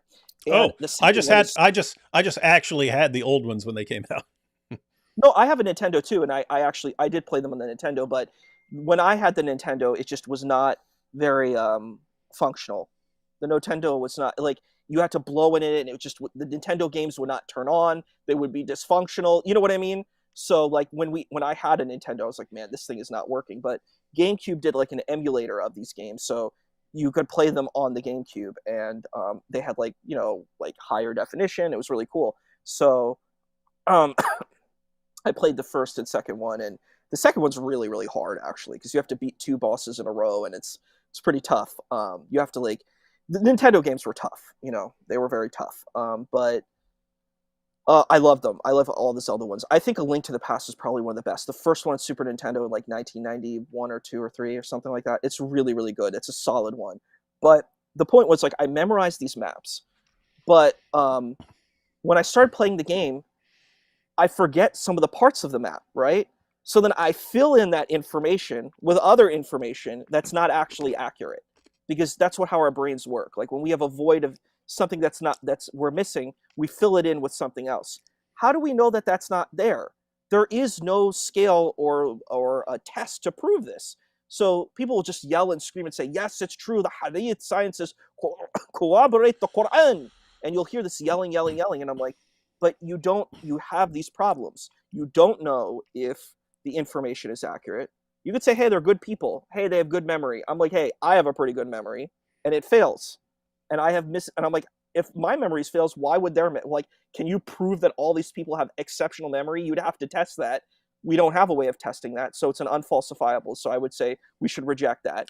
Also, the political element, there's 30,000 hadith, so you have all of that stuff. I'm sorry, continue. Yeah, no, I mean, yeah. So Joshua Little was breaking it down. He argued that um, early on in Islam, Islam sort of became regional. That there were certain things that they believed. So they believed in the prayers and so on. And he said, but you ended up with certain centers of Islam that were that had different teachings from other areas. So you had the Medina area and you had the Kufa area and so on. And then it's sort of later. And he says they ended up with very different rulings on all kinds of issues, which actually explains. You could be reading the hadith and it can say one thing, and then it can say the complete opposite a couple hadiths later, in the exact same collection that both are deemed sahih by Bukhari and so on, and they're saying the exact opposite. They're giving the exact opposite ruling. And he explains it. He said Islam became regional, and then Islam starts developing in different areas, and they end up with their own laws. And eventually, they realize they need this like pan. They need Islam. Period. And so people, different areas are competing and so on. And the tendency was, at first you just say, hey, this is the local ruling.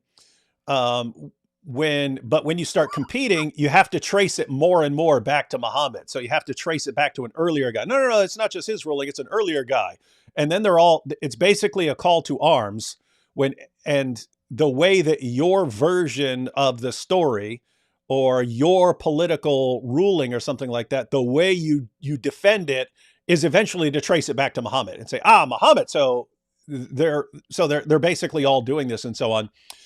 And so Correct. once you get that once you get your mind around that, it's like, yeah, these sources are significantly shakier than I'm aware of. So now I'm in the situation where if I'm talking to a Sunni Muslim who believes what you just said, that they had this great methodology of these guys with these awesome memories, and they had this wonderful, amazing historical method, I'm not backing away on an inch. If anything you just said about your methodology is true and correct, then we know that Muhammad had sex with a 9-year-old girl. But if someone is in doubt about the entire system or is aware of some of the problems or from a different group, then I'd say, okay, I'm not holding you to that. And that's fair. And I think people want these hadith because you said it, like it fills in gaps of information. How do you pray? How do you do all this stuff? And I think maybe cherry picking is not a bad thing. You take what you need and, don't take what you don't need. You know what I mean? But the thing is, since like, stuff that helps you function, like I get it. But like, but then you say, hey, I don't know if it's completely accurate because the Shia Salat is different than the Sunni Salat. And the wudu is different. The ablution is different. The ablution is from the Quran. The Shia use the ablution from the Quran. The Sunnis have a much more elongated ablution where you have to wash your hands 3 times and your ears 3 times and your head 3 times and or an odd number and your feet. You have to do this whole thing. But the Shias have a much more truncated version of it, where it's just like your hands. I think it's like your head and your feet. Like that's it. Um, All right, let's go through some more chats here. Oh, did you want me to address the rest of what she said? Oh, I didn't know if you wanted to, because if you're Oh, I basically can. saying I if you're can. I basically don't mind. saying that you had some issues with Oh yeah, whether these things actually happen, but go ahead. yeah. And I'm a perennialist, so I don't have any problem with people believing in Trinity. This is not an issue for me. The Blackstone, it is weird. I was there, man. Gadzooks. People will fight to get to the Blackstone. They will. I saw it, and I'm like, they'll trample. I'm like, dude. It is weird. It would be one thing if these weren't the exact same people who are condemning everyone else in the world for idolatry. And it's just like, if you guys saw Hindus doing that, if you saw Hindus like climbing over top of each other, like starting a riot to go kiss a rock, you would instantly accuse them of paganism. You would instantly accuse them of idolatry. And you're doing the same thing that if anyone else in the world were doing it, you would say that is obvious idolatry, and you're doing it while attacking and condemning everyone else. I think it's sad. I'm like, just to do that to other people, like, and there's not like, and I'm like, dude, you have this multi-million dollar government. You don't think if you want to get people like in an organized line to do this thing, you know what I mean? Yeah, like you could yeah. You organize can't come this up in with a a good better way. system. Yeah. Yeah, I Uh, mean, after all these years, I'm like, you're gonna have people trample over each other, and it's like this is not good. And I think and this is the point. I believe in accountability. I don't believe in hypocrisy. So there are a lot of folks who are like, "Hey, look at Christianity; it's paganism." But hey, I'm not, and I'm like, no, you have to hold yourself accountable. And when there's issues like this, just be honest about them. So I'm accountable and I'm honest. So I'll keep it. I'm going to be like Anderson Cooper, keeping him honest. I anything think I else? covered that. Okay. All right. Yeah, I think I covered that. Oh, and the forgiveness of sins. It says Hubal Kaba. I mean, they're talking about the deity Hubal. As far as She talking about? forgiving sins, I think she's talking about the connection to the black stone. That the black stone is going to intercede for people and so on. And the black stone has been absorbing people's sins, and it was originally That's white. why And it became black. it Yeah. became black because of Why absorbing did it people's become sins. black? What isn't that anti-blackness? Sin. Isn't that anti-blackness there? Um, that's very funny. I thought you were against white supremacy. That seems like a very anti-black position. Um, and I also think it's funny. Then why are you attacking Sufi people who are doing their mystical practices, and you have your own mystical practices, Salafi? I think you should chill out. Um, about forgiving sins, I think that's an interesting thing because there's a lot of methodologies that happens. Where like if you fast on Nifsu Shaban or Shabi Barat, like that's a special holy day, all of your sins will go. If you do something on the night of power in Ramadan, it's better than 1,000 nights. So there's other things that happen. So I don't know. Mhm. I think for me, I'm going to tell you where I stand on this. I believe in accountability. I'm not going to just do magic tricks to deal with things that I did wrong. I'm going to hold myself accountable. I'm going to do moral self-cultivation. I'm going to be a better human being than I was yesterday. If I do something wrong to someone, then I have to do the work to fix that. That's what I believe. I'm not into just doing magic tricks to stop myself to basically abdicate myself from things that I've done wrong. I have to hold myself accountable. So that's where I stand. All right, a few more of these. When you inviting Dr. Mordecai Kedar? Still not familiar with him. So, and I don't know if you guys have noticed. I tend to go live with my friends or people I've met that seem cool.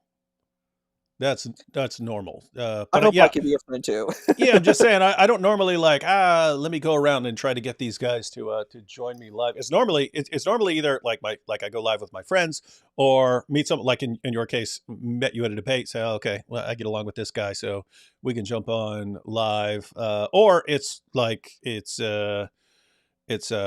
or it's someone contacting me. In other words, hey David, I got some stuff I'd like to discuss or something like that.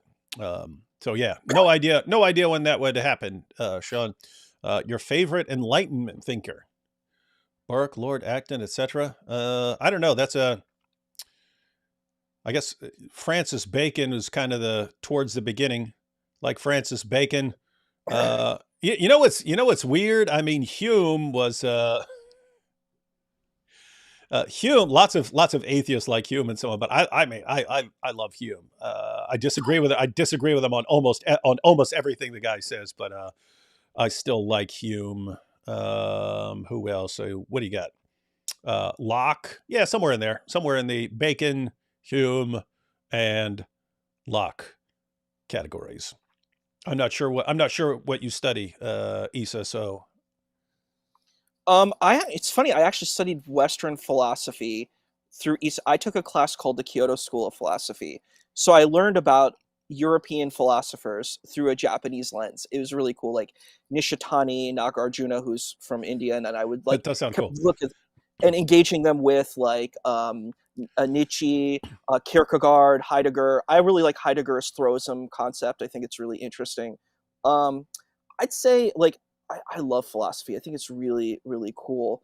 And I like thinkers who are able to think outside the box. And I took a class last semester in ancient Greek. So I was reading Plato's Republic, and I think Plato is on point. I love his engagement with Thrasymachus, where he talks about might is right. That's Thrasymachus' position, and Plato kind of deconstructs it. I like Aristotle. I like the ancient philosophers. So I think they're really cool. And I want to bring one point up too that I think is really funny. I would never debate, is Islam science? I've seen a lot of people debate this, and most of these people are not scientists, which is interesting. I'm like, shouldn't you have a background in science to be able, like, I think Nabil did. He was a medical doctor, so he would have to have a background in science, right? Like biology, physiology, anatomy, all this stuff. I was sitting. I sat through. I sat through Nabil's probably hour and a half, 2 hour presentation on scientific miracles in the Quran and Hadith when he was still a Muslim. In fact, since I wasn't familiar with a lot of the issues he was bringing up from the Hadiths, so we're all sitting there. It's me and Mike Lacona, and I'm guessing my wife Marie was there. But we're all sitting there listening to his presentation. We're asking sort of initial questions and so on. But he's saying how the Quran and the Hadith had established all these things, and I knew he could get away with certain things right there that he might not be able to get away with if I go look up the passages. So I'm sitting there taking notes and stuff, and then I'm going and looking at this stuff up later on. And then the thing is, I've still got the emails. I've still got the emails of, hey, Nabil, you said this. Hey, I just looked this up. What's up with that? Because you said it's there, but if you go a little further, it says this, which you know. In other words, they will zero in and fixate on something that can be interpreted correctly when you could continue reading the same hadith and then it contradicts everything we know about embryology or something like that. And so I was asking the question, like, why do you say that this proves modern science when you know that 2 sentences later does not line up with modern science? And so we had anyway, I still got the back and forths between me and Nabil in my emails of him trying to defend some of this stuff. But I'd love to see some of those arguments. And one thing I wanted to add to that is the Greek philosophers had embryology. I'm like, if you actually studied this stuff centuries before they had this information. So I'm like, you're saying this is a miracle. I'm like, first of all, a lot of it's vague. So like, if you read the Quran sounds a lot better in Arabic than it is in translation because it has like a rhyme scheme and it's like poetry. It's a lot better, but it's like the science there, it's really vague. You know what I mean? Like you could say, oh, the earth is flat. The earth is a globe. It's very poetic. It's not a scientific book. And the hadith, oh, no, we don't want to go there about science. It doesn't tell us science. And you have these scientists who are like, hey, I'm a Muslim. So what I'm going to do is here's this point. I'm going to make a bullseye around it. And I'm like, oh yeah, you hit it right on the head. But that's not how science works. You basically took something in the text that's very vague and then you made it say what you wanted it to say. And I'm like, yeah. That was the first actual like detailed argument anyone ever gave me. So I was in prison at the time, but the imam there actually sat me down and showed me this video on scientific miracles of the Quran. It would be like what you're describing. It would say, verse on cows producing milk, and then there would be like 5 minutes of the science of cows producing milk, and then sort of how could Muhammad have known this, and so on. And Maurice Bucaille, don't forget about him. If you put the he's into the water, he's kind of the one he's the one who set all this stuff off. But what I brought up recently with when I was talking to some Muslims is like the scientific arguments. They're actually destroying the meaning of some of the passages, like Surah 22:5, Surah 22 verse 5, where he says, hey, you're doubting the resurrection. Have you not thought about how you were formed? And it gives what you were just talking about. This would have been like the understanding of embryology at the time. You can point out some problems with it. Like it sounds like you become bones and then you become flesh and so on. So you can point out problems with it. But notice when it becomes a scientific debate, when it becomes a scientific argument, then you're focusing on this does not sound right according to modern science. And so you fixate on that. Right. When the actual point, and I'm no fan of the Quran, but the actual point was a good point. You doubt the resurrection, so you doubt that God can put you back together after you die. Have you thought about how you were put together at first? You think that's too amazing to believe? Think about how you were formed to begin with. Think about how life began. Think about how you were put together in you don't believe that a resurrection can happen? So that's a point where, wow, you're a good Muslim apologist. It's like there are certain things in the Quran that I would actually agree with and go, it's usually the stuff that's like on natural theology type stuff where I go, hey, that's a good point. And then they ruin it by trying to make this scientific argument out of it. So yeah. It's not science. And when I heard that, like, I've watched the debates on Islam and science, and then I heard Nader Ahmed. I've seen him before, and he was not very happy with my conversations. But Nader Ahmed brought up the point about the mustard seed. And he's like, "Look at this thing," and I'm like, "Dude, Jesus is not teaching science." Yeah. He's like, "The smallest seed is not a mustard seed." I'm like, "Brother, you've totally missed the point. You've missed what Jesus is saying. You missed the boat. You missed everything, and you're focusing on something that's irrelevant, and you need it." Because you have to believe in Jesus. You know what I mean? Yeah, and it's interesting because he's adopting a methodology that became a thing recently in Islam. So like, what is let's examine this scientific statement and so on. And in passages that aren't talking about science, they're making a completely different point and just saying, hey, you guys, look, think about how you're put together in a womb and so on. And they jump in there and think that this is like a scientific argument or something like that. But then they go to the Bible and they do the same thing, and in order to attack it. And I heard Nader Ahmed try to talk about, everyone's constantly missing the points that are actually there. Right.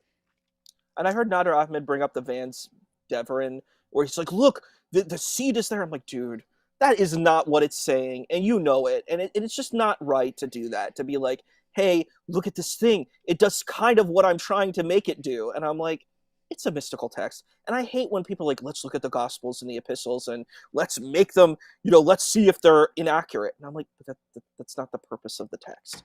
Like, the point is, like, people are like, look, there's a conflict between how Judas Iscariot was killed, like, or died. And I'm like, look, it's a mystical text. Why are you trying to make this text into this literalistic historical book that I open it up and it's going to mean this thing that I want it to mean? I'm like, it doesn't have to. The point is that Judas Iscariot died, okay?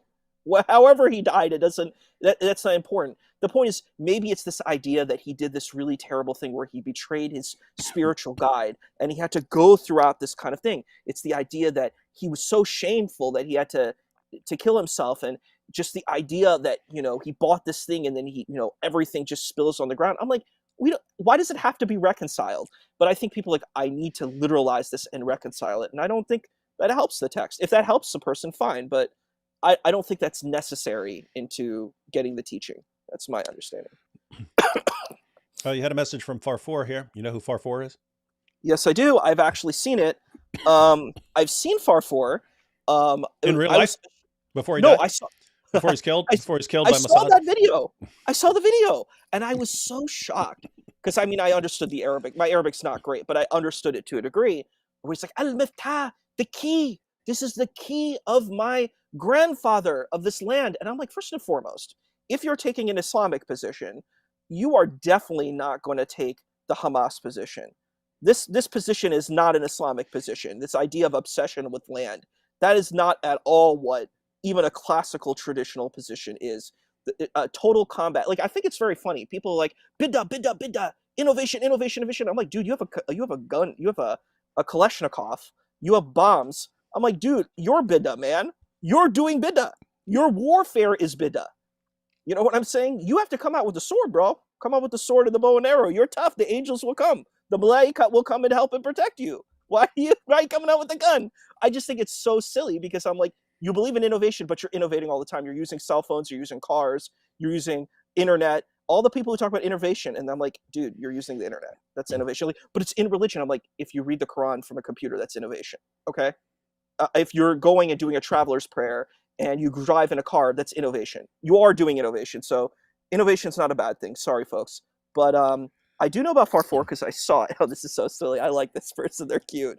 The idea is, in that video, I couldn't believe it. I'm like, dude, it was child abuse. They put a girl there. They put a little girl there to say these horrible talking points about the Yahud.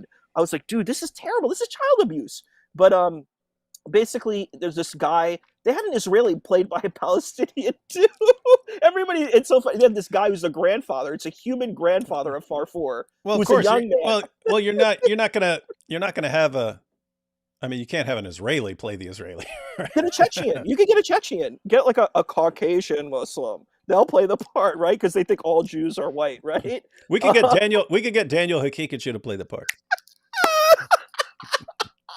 But the point was, in the video, like, the guy's like, don't ever give this land to those Yahud. Never give the land. And I'm like, why do you care this much about land? Like, I'm telling you, from my opinion, if someone took my house, I'd be like, dude, this is painful. It hurts. But I'm like, okay, well, I have to go move somewhere else.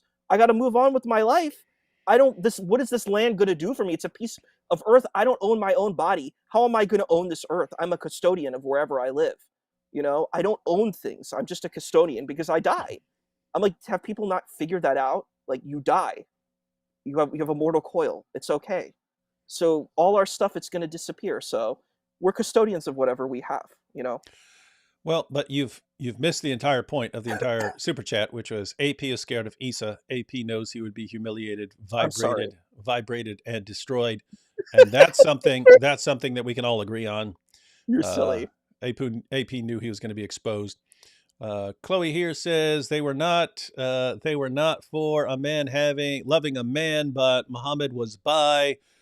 Book 38, Hadith 28, market in which there is no buying or selling except for images of men and women. So whenever a man desires an image, let's see.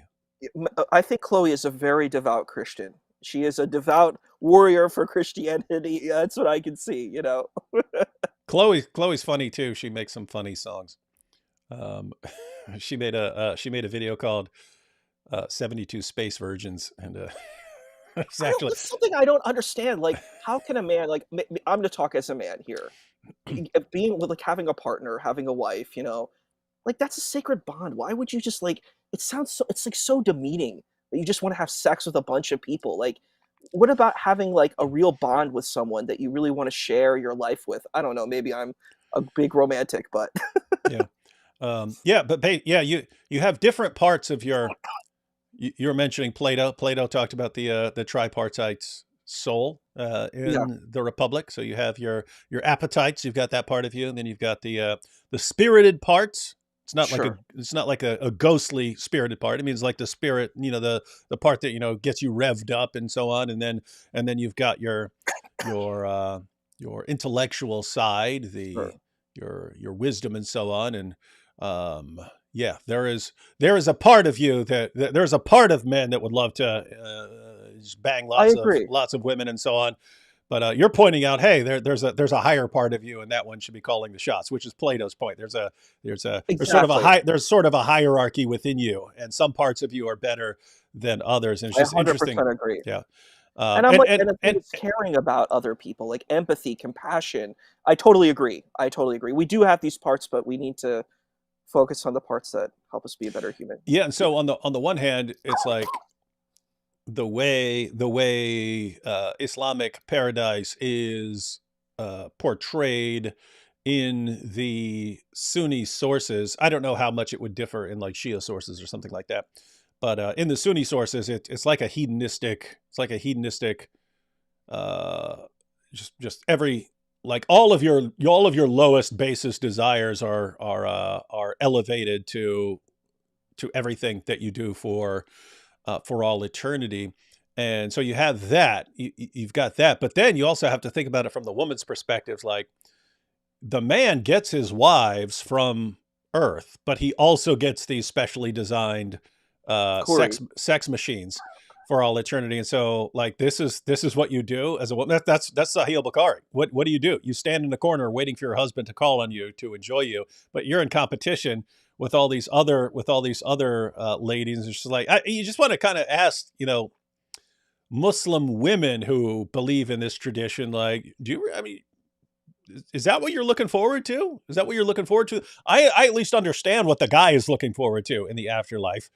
I think they're better. I think they're better things that he could be looking forward to, but I at least understand what he's looking forward to. You're really looking forward to like standing over in this corner, not being able to communicate with the women in the other corners until you stand there and wait for your husband to say, "Hey, come here. Yep, you're next." Wow. God. Wild stuff. Well, I want to tell you a funny story. So I'm a big aficionado of the Twilight Zone. I don't know if you saw the 60s Twilight Zone particularly. I've seen 80s Twilight Zone. Picture, if you will. Yes, that's it. What he says, what Rod Serling said, he had one episode called like, it's not The Good Place, it's like The Other Place. It has some name like that. Is that in the pool hall? Was that the pool hall one? That's a part of it.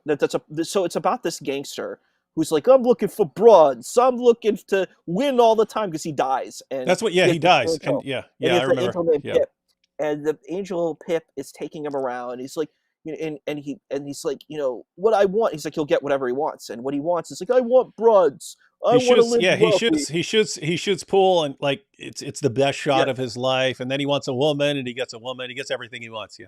everything he wants. And then what happens at the end is he's like, I'm bored of this place. I want to know about the other place. And the angel says, you This are in is the the other other place. place. Yeah. And this is the other place. And it's such a powerful thing because I think a lot of people's paradise in heaven is actually a hell. Mhm. Yeah. I think it's a real hell.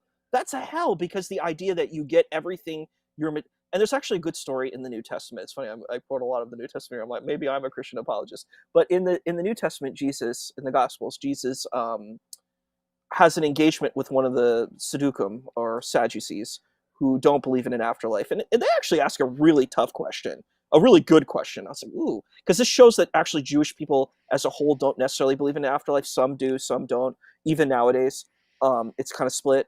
But the Sadducee, the priest, basically asked Jesus, like, well, how picture this. There was this woman, she's married to a man, then the man dies. Then she marries another man. It's of the brothers, and there's 7 brothers, and they all die.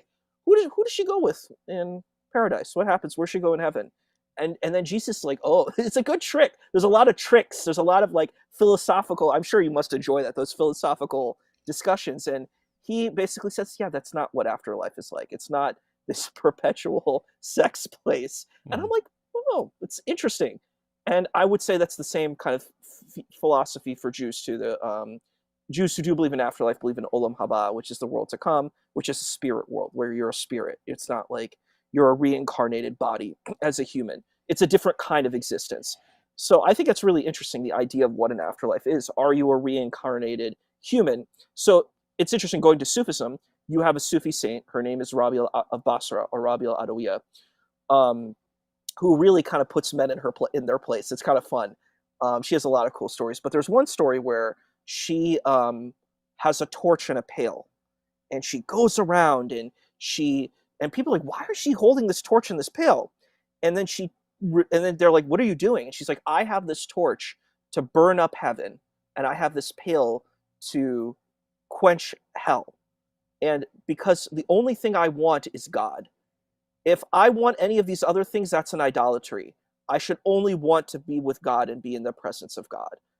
And that is what her paradise was. That's what heaven was. It wasn't getting stuff and materialism. It was um, being connected to God. So I think that's the big thing in Sufism, which is very different than mostly your traditional Sunnis. The whole goal for a Sufi is connection with God.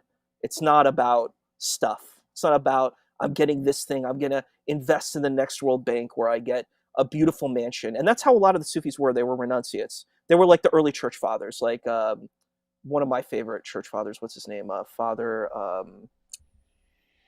Athanasius. He wrote about him. Anthony. Is it Anthony? In Egypt, the church father from Egypt.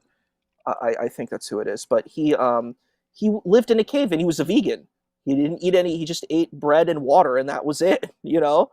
Um, but like really high level mystics.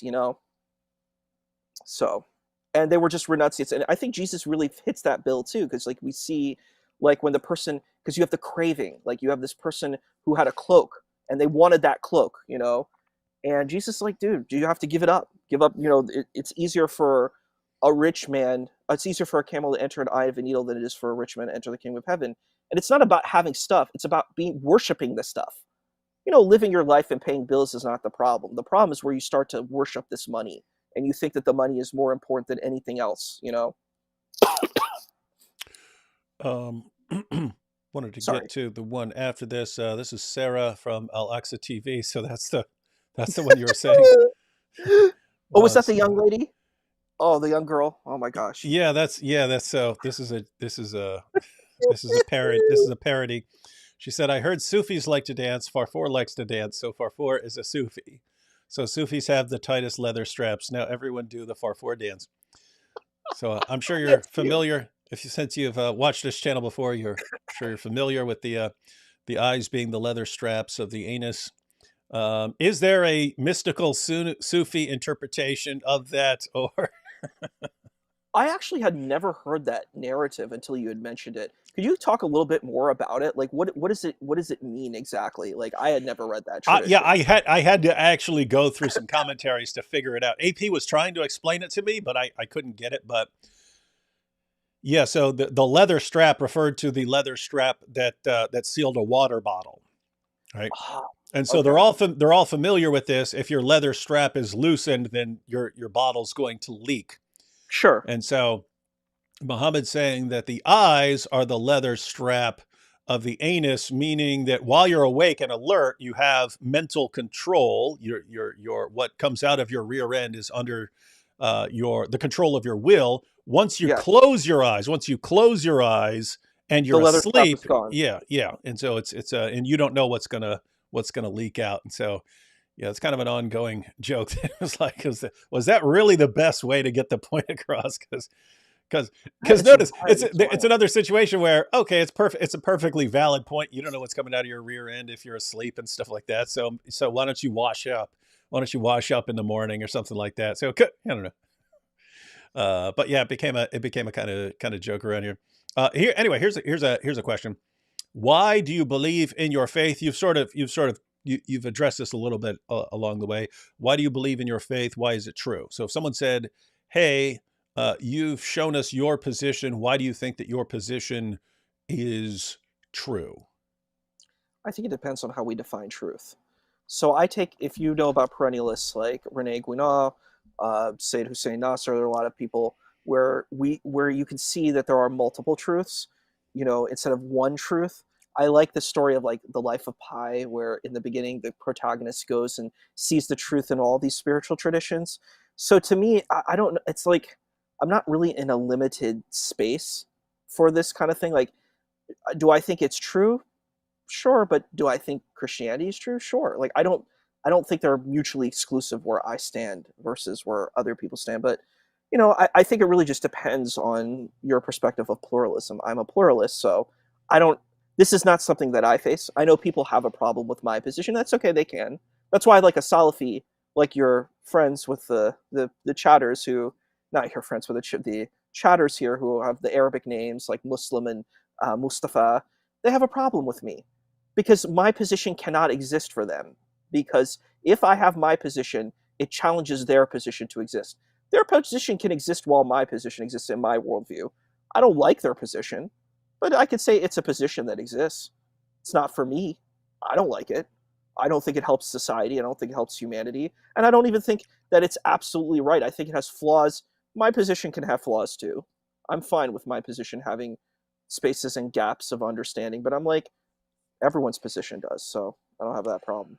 Um, Chloe here says Isa from the Quran is not Jesus. It is a corrupted rumor, turning our God into a mere prophet, just as Muhammad believes Mary is part of the Trinity. Dumb.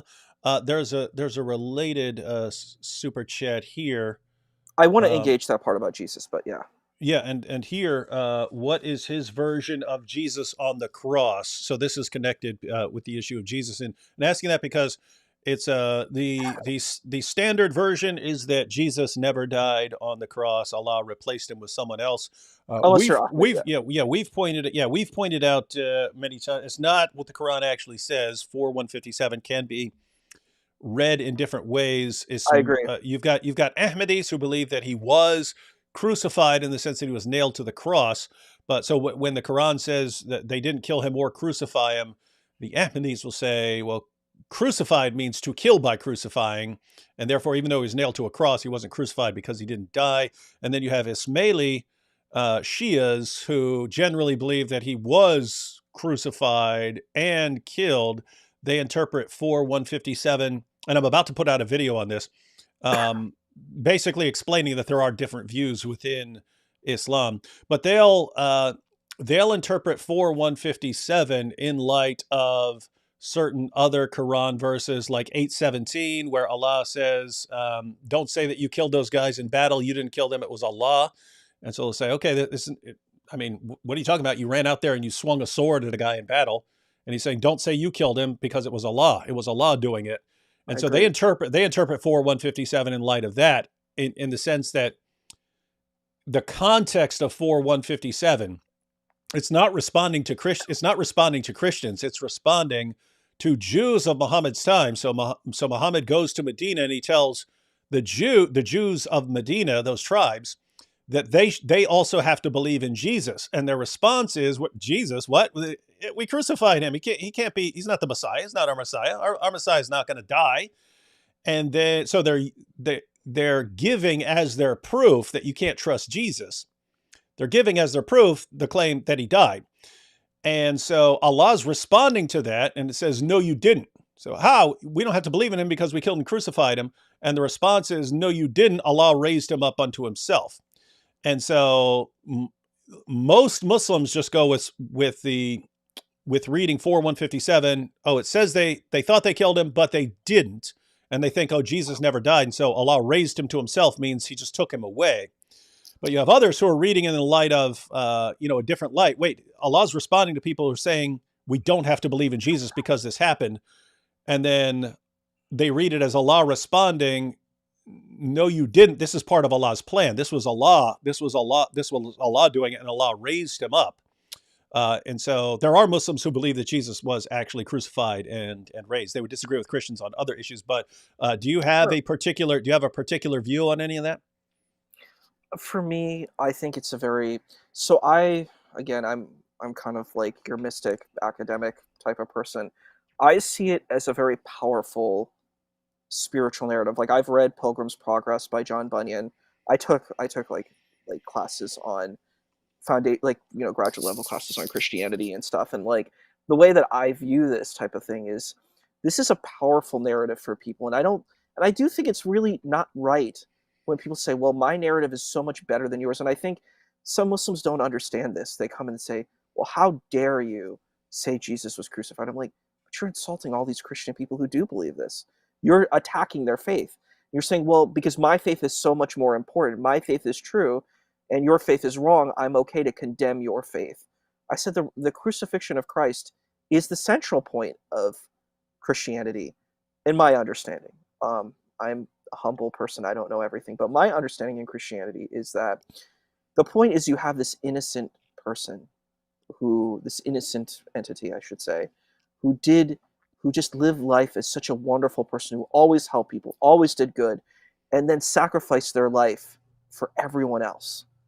That's my understanding. I think that that's what I understand Christianity to be. So to say, hey, this didn't happen. It's like when you watch like an anime, for example, and then you just resurrect the character. Let's say Goku died in the anime. What impact does that have?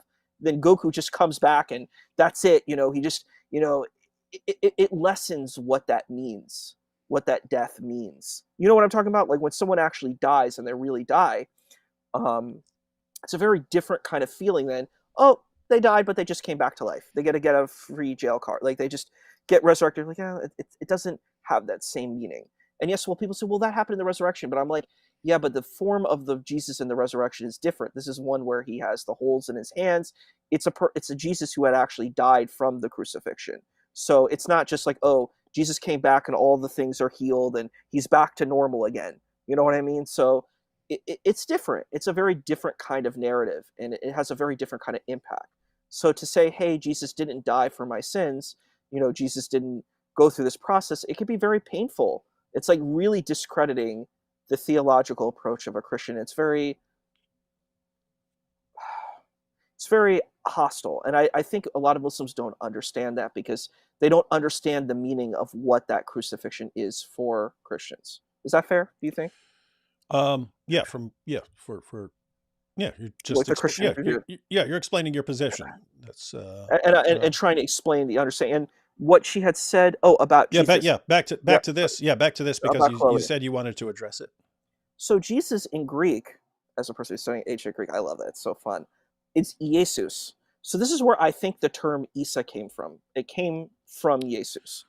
That's my understanding. It's a translation of a translation. Yeah, Like yeah, you have a couple different theories. I don't think she's just focusing on the name. I think she's talking about Jesus the sort of being concept. a prophet of Islam. Because yeah, you're right. So you have different theories. You have one that it's a transliteration of the Greek that went through a That's what different I think. language and then into Arabic. And then That's what I think. you have another theory, which is because the Arabic for Isa is actually similar to what the Arabic for Esau. Esau would be. So you have some people who would claim People called me that Esau before.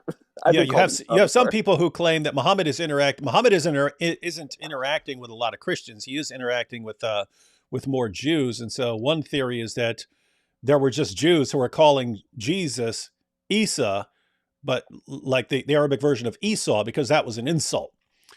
Because Esau, the people of Esau had become the enemies of the Jews. So, because keep in mind, we don't know. We know that the Quran is using this name Isa, and so Sure, there's a question of where it comes from.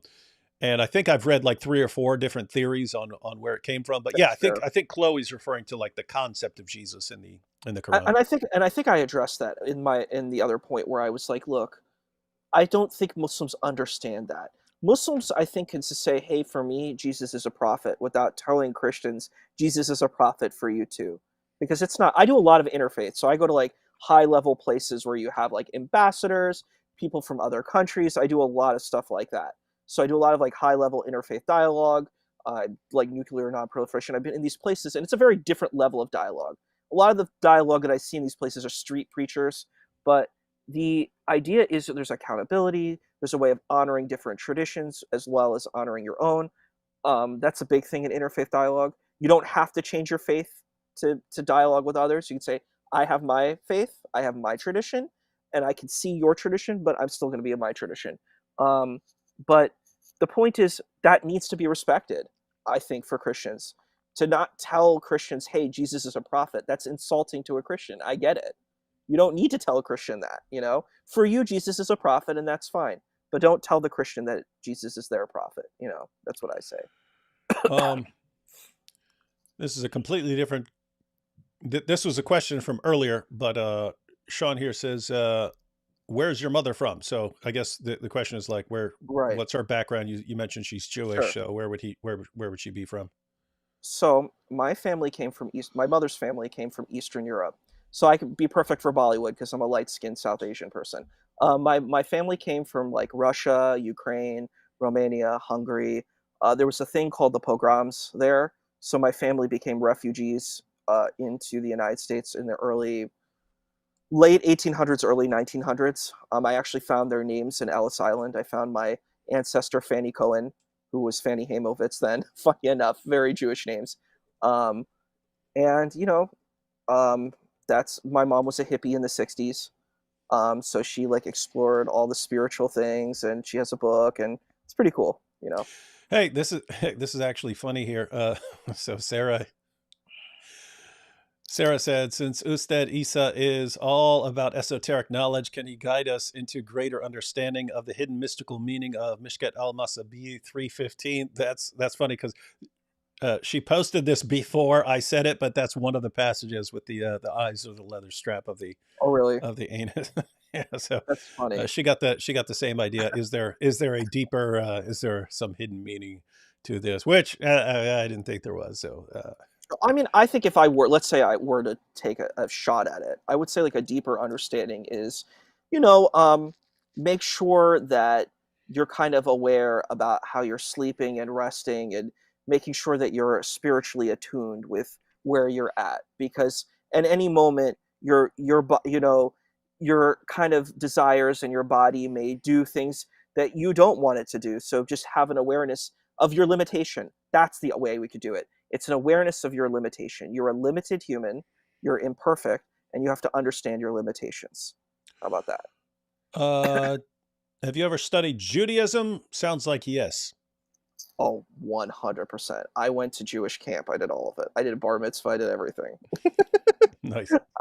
I see. I'm a mystic, but I'm very Jewish too. So like, Jewish stuff is very important in my life. I'm not.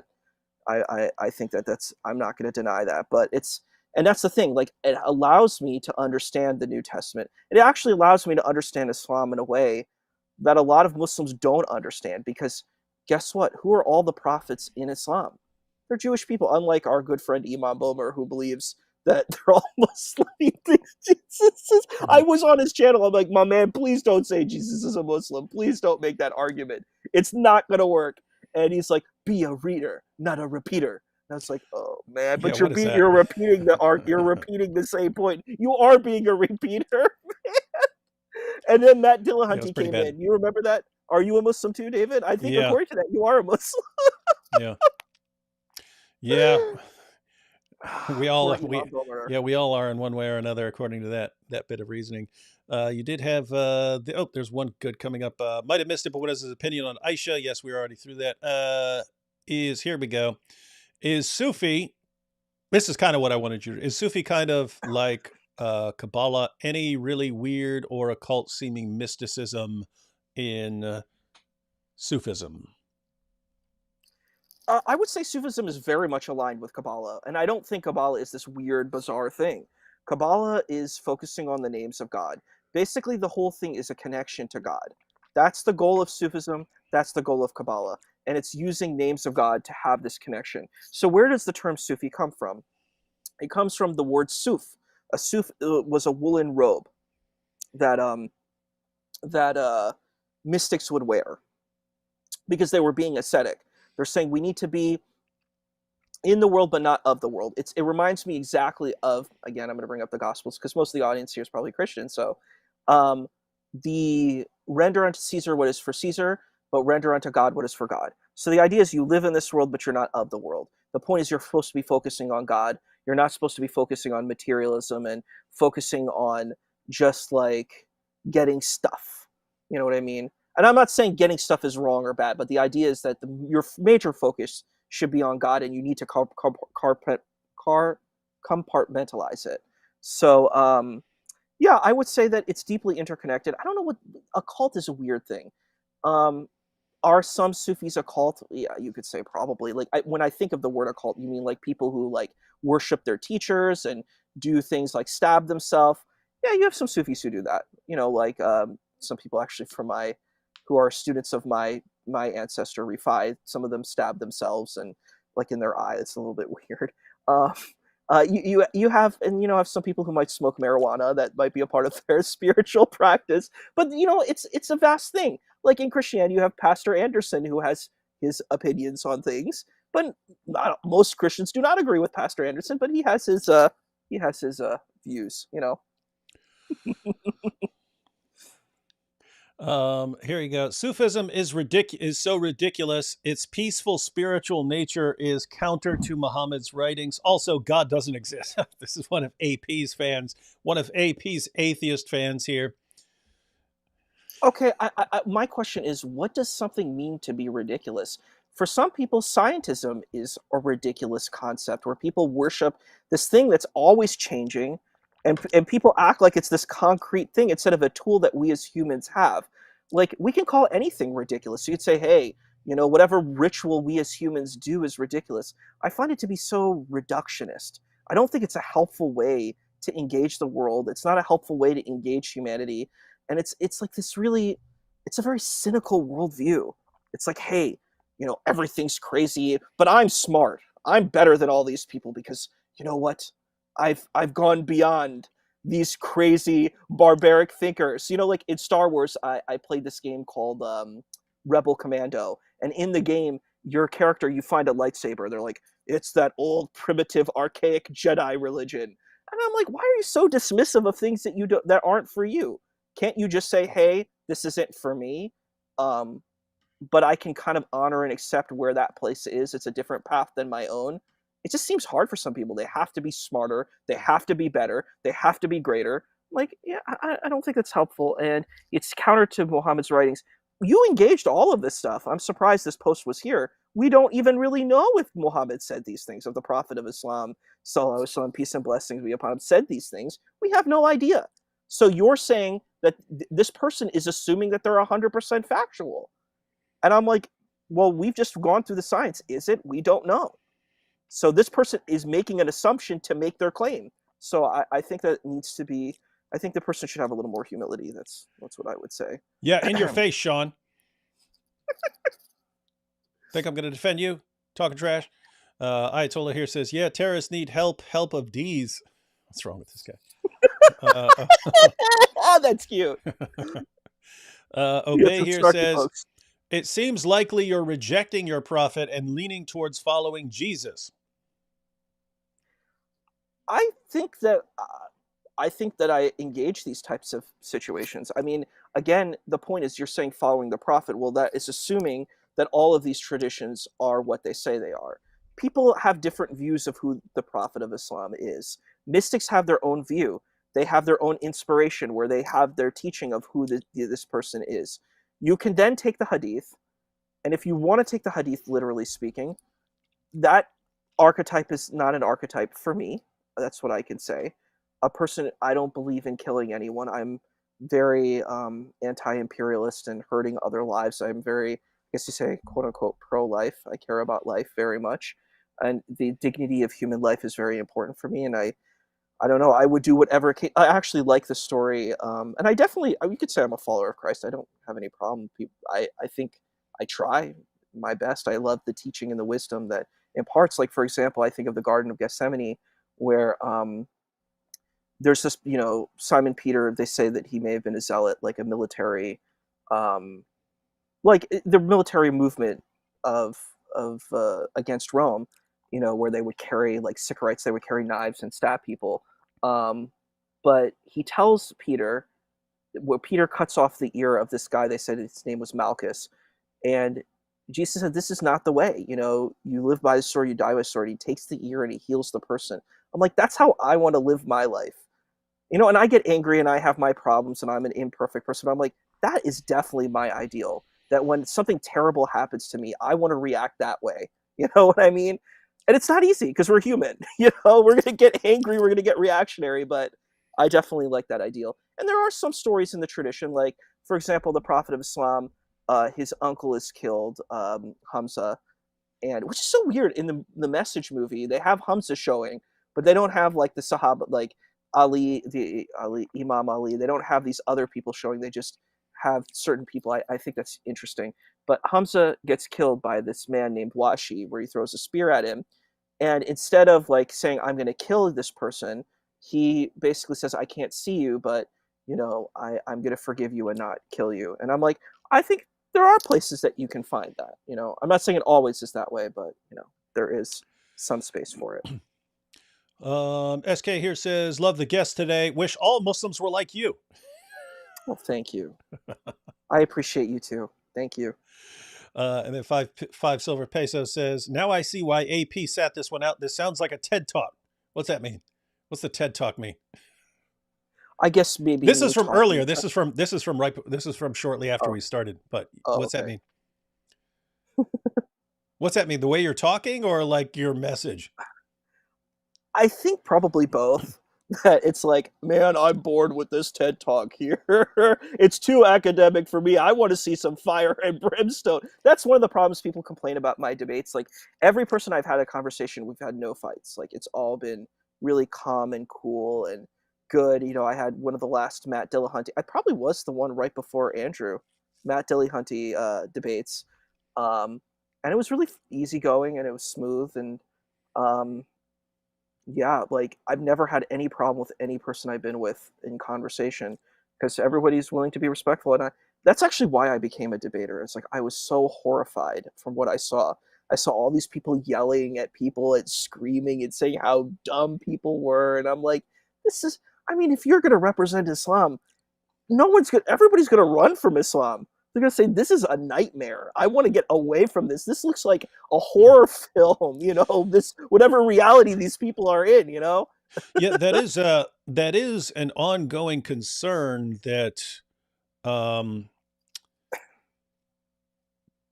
debaters are judging their debate performance based on how their sort of crowd of fans reacts to it. Yeah. Right. And so like Daniel Hakikachu's fans, he'll go on and do a debate and his fans will, wow, what a great job defending sex with minors, when everyone else is watching going, oh my goodness, it really teaches this. This is really, this is real. This is a real thing. And so, same thing with like Muhammad Hijab when he goes on. He's debating Rabbi Shmuley, and it's oh, what about the vibrators and the dildos and the lube and But stuff? what And he's doing is fine. his fans are cheering for him like crazy. That's so wonderful, great job. You really put him in his place. Whereas other people are like, oh my goodness, this is the guy they got. This is the guy they got to represent Islam in this. Wild stuff. Rabbi Shmuley is an Orthodox Jew. He is frum. He is devout. His daughter is not saying anything bad. What she's doing, I saw the website, by the way. It's a website for like married couples. That's what it is. And there's nothing like illegal or wrong for married couples to do things within their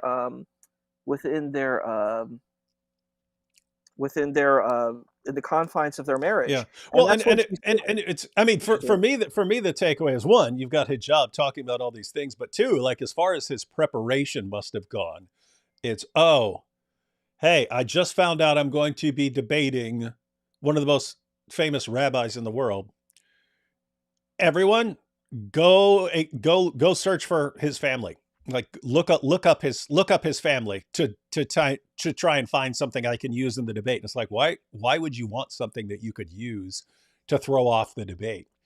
Yeah, it's just and they've also brought up the IDF, and I'm like, dude, the IDF is just like the army. Like, give it a break, man. Like, people are like, oh my god, the IDF are these evil killers. And I said, if the IDF did something that's questionable, right? The thing is, these people are under extreme trauma. Like, you're not like, it's like, hey, if it's a Jewish person, I can't have empathy, I can't have compassion, I can't have understanding, I can't understand where these people are coming from. No. And I'm like, dude, I completely get the Palestinian point of view. I see it. I'm like, yo, this is horrible and it's terrible. But to just say, hey, I'm going to blame Jews, I'm going to blame IDF, I'm going to blame Mossad, I'm going to blame Benjamin Netanyahu. I'm like, Benjamin Netanyahu's brother died in like from these situations. He's traumatized himself. Do I think what he did was right? No. But I think the thing is, we have to look at the complexity of what's going on here, you know, and I think that that's lost, particularly in diplomacy. We just want to get angry, want to get mad. We want to say these people are bad and these people are good, like a John Wayne movie. And I'm like, yeah, it doesn't work that way. Along those lines, we have Swiss Apologetics here says, Issa is a very nice guy, but I'm missing the action. Can you bring Captain Golden Shower on again? That's Muhammad Hijab. Just kidding. God bless you guys. Great conversation. Oh, man. Thank you. No, that's so funny. Was Muhammad Hijab on here before? No, but he's welcome to join us anytime. I mean, as far as the golden showers, he was in the chat that day. He just kept posting messages about golden showers. Why would you say that? It's such terrible character, and it's like, I'm like, dude, it's like, again, not for his crowd. That's the thing. It's people are getting like their crowd and what's cool to say in their crowd, and then they judge their performance by how their crowd reacts. And yeah, golden showers. I just, it's so sad. And it's like every time I have like even conversations about like dealing with Palestine, Israel, people are like, it's apartheid. Like, how are we going to have a healthy conversation if you don't really want to have a fair thing? And I'm like, that's the sad thing. Like, when I think Piers Morgan was fair, he's like, what do you think about Hamas? And he's like, I'm not saying anything. I'm like, you should say something. These people murdered, they assaulted. Whatever freedom they're fighting for, they shouldn't be freedom that you're fighting for. These are not your friends. I hope they're not your friends. These people did terrible things. And it doesn't mean what the Israel government did was perfect or right or the best. We already offered another solution, but it was a very traumatic situation that occurred. But I'm like, to say that these people, they said, well, 70 years ago, there was occupation. I'm like, you know what? You don't assault women. That's just, you don't do that. You don't kill innocent people. You don't do these things. And also, guess what? Here's another point that I would say about Hamas. Sorry, I'm going on this point, but I'm like, they're a failure. Sheikh Ahmadou Bamba beats them out completely. Like, in his revolution, he succeeded. What did they succeed in? Nothing. Many Palestinians are dead because of their actions. What good have these people done? Nothing. They have stolen resources. What has Taliban done that's good? These people have not done anything good. And then what they do is they do this fraudulent thing where they give a piece of bread. They're like, hey, you know, like when you think of a dystopian future like Brave New World or 1984, these people give a piece of bread and say, hey, your life is good. I'm giving you a piece of bread. And I'm like, this is manipulative. You're not actually helping people. You're trying to keep people compliant. And you're trying to blame the people who aren't actually doing the bad thing when you're actually doing the bad thing. So, you know, sorry, I didn't mean to go on that tangent, No, but there's some comments coming up about that a bit more. There's this. Please pray for lovely guests to come to Jesus. So there are people who like you here. Um, two from Chloe. These are back to back, and they're sort of on a related topic. Stop trying to defend. This is from earlier, not from right now. So this must have been what we're talking about earlier. Stop trying to defend Palestinian cowardice. Muslims like to defend each other and blame the Jews for their own actions. Why else are so many Muslims riled up worldwide? Gazans equal Hamas, kids of Farfor. And then if you ran the state, you would do this or that. Cowardly Palestinians had 20 years to stop firing rockets and digging rat tunnels, stop throwing rocks. So yeah, along those lines, I mean, a lot of what you're saying is basically trying to like understand the different yes, sides. And yes, so you're pointing out, you understand IDF soldiers, you know, yes, and yes, like their mental state. Yeah, a lot of people don't understand because, you know, Israel eventually put fences and stuff to fence off certain areas. Before they did that, which is relatively recently, they were having constant terrorist attacks, right? I mean, because anyone could just walk up from like the West Bank. It could just walk up a hill and go blow up a cafe or a bus or something like that. And it was like it was nonstop and relentless, killing people in you know, just who are in a cafe or something like that, or killing people in a but that messes with you psychologically over time to the point where you're like, yeah, maybe we just need to get rid of all these guys and end all of this. But it's something similar for you know, for Palestinian. Palestinians, I agree. that hey, every time this terrorist goes up and does something, a bomb gets dropped on us. I don't like those guys. I don't like those guys who are dropping those bombs in response. So this isn't to defend any particular action, is to understand if you and the way I was discussing when this first started when it was first breaking out, um, was I described it in terms of like prison life, that, Yeah, you know, you're in prison, we're in prison, and I mean, inmates are fighting all the time. Inmates are fighting yeah, all the time. You've got Christian inmates, Muslim inmates, atheist inmates. You've got people from every different background. You got guys that are pure evil. You got guys that made one mistake, right? That did one stupid thing in their life, and then they went to prison over it. So you've got guys that are like chronic compulsive manipulators, and they're really really bad people. And I can say some of the best people I've ever met in my life were other inmates who did something stupid sure, in their sure, lives. But at the end of the day, once you've been in there a while, you start viewing the administration, police, yeah, COs, courts, they're the enemy. This is our yeah, community. Even though we disagree all the time and guys are fighting left and right, everyone there understands they are the real enemy. Those other people. And that's so yes, weird because guess what? yes, You've got really good prison. You've got really nice prison guards who will do yes, anything to help you. You also have evil, sadistic prison guards who yes, get yes, off on abusing people and so on. yes, And you start yes, remember when you think of who the prison guards. I made a video on this years ago called "Why Some People Hate Cops" or something like that. And it's, you have interactions with these guys all these times. Who do you think of? Your brain is meant to, one of the main purposes of your brain is to protect you from danger. And so when someone from a group does something horrible to you and there's nothing you could do about it, that stands out in your mind. You could have 20 nice interactions with totally nice police officers. One police officer shows up, beats the crap out of you for no reason, and then throws you in jail and lies about you and stuff. That's what sticks out in your mind. That's when you start thinking about cops.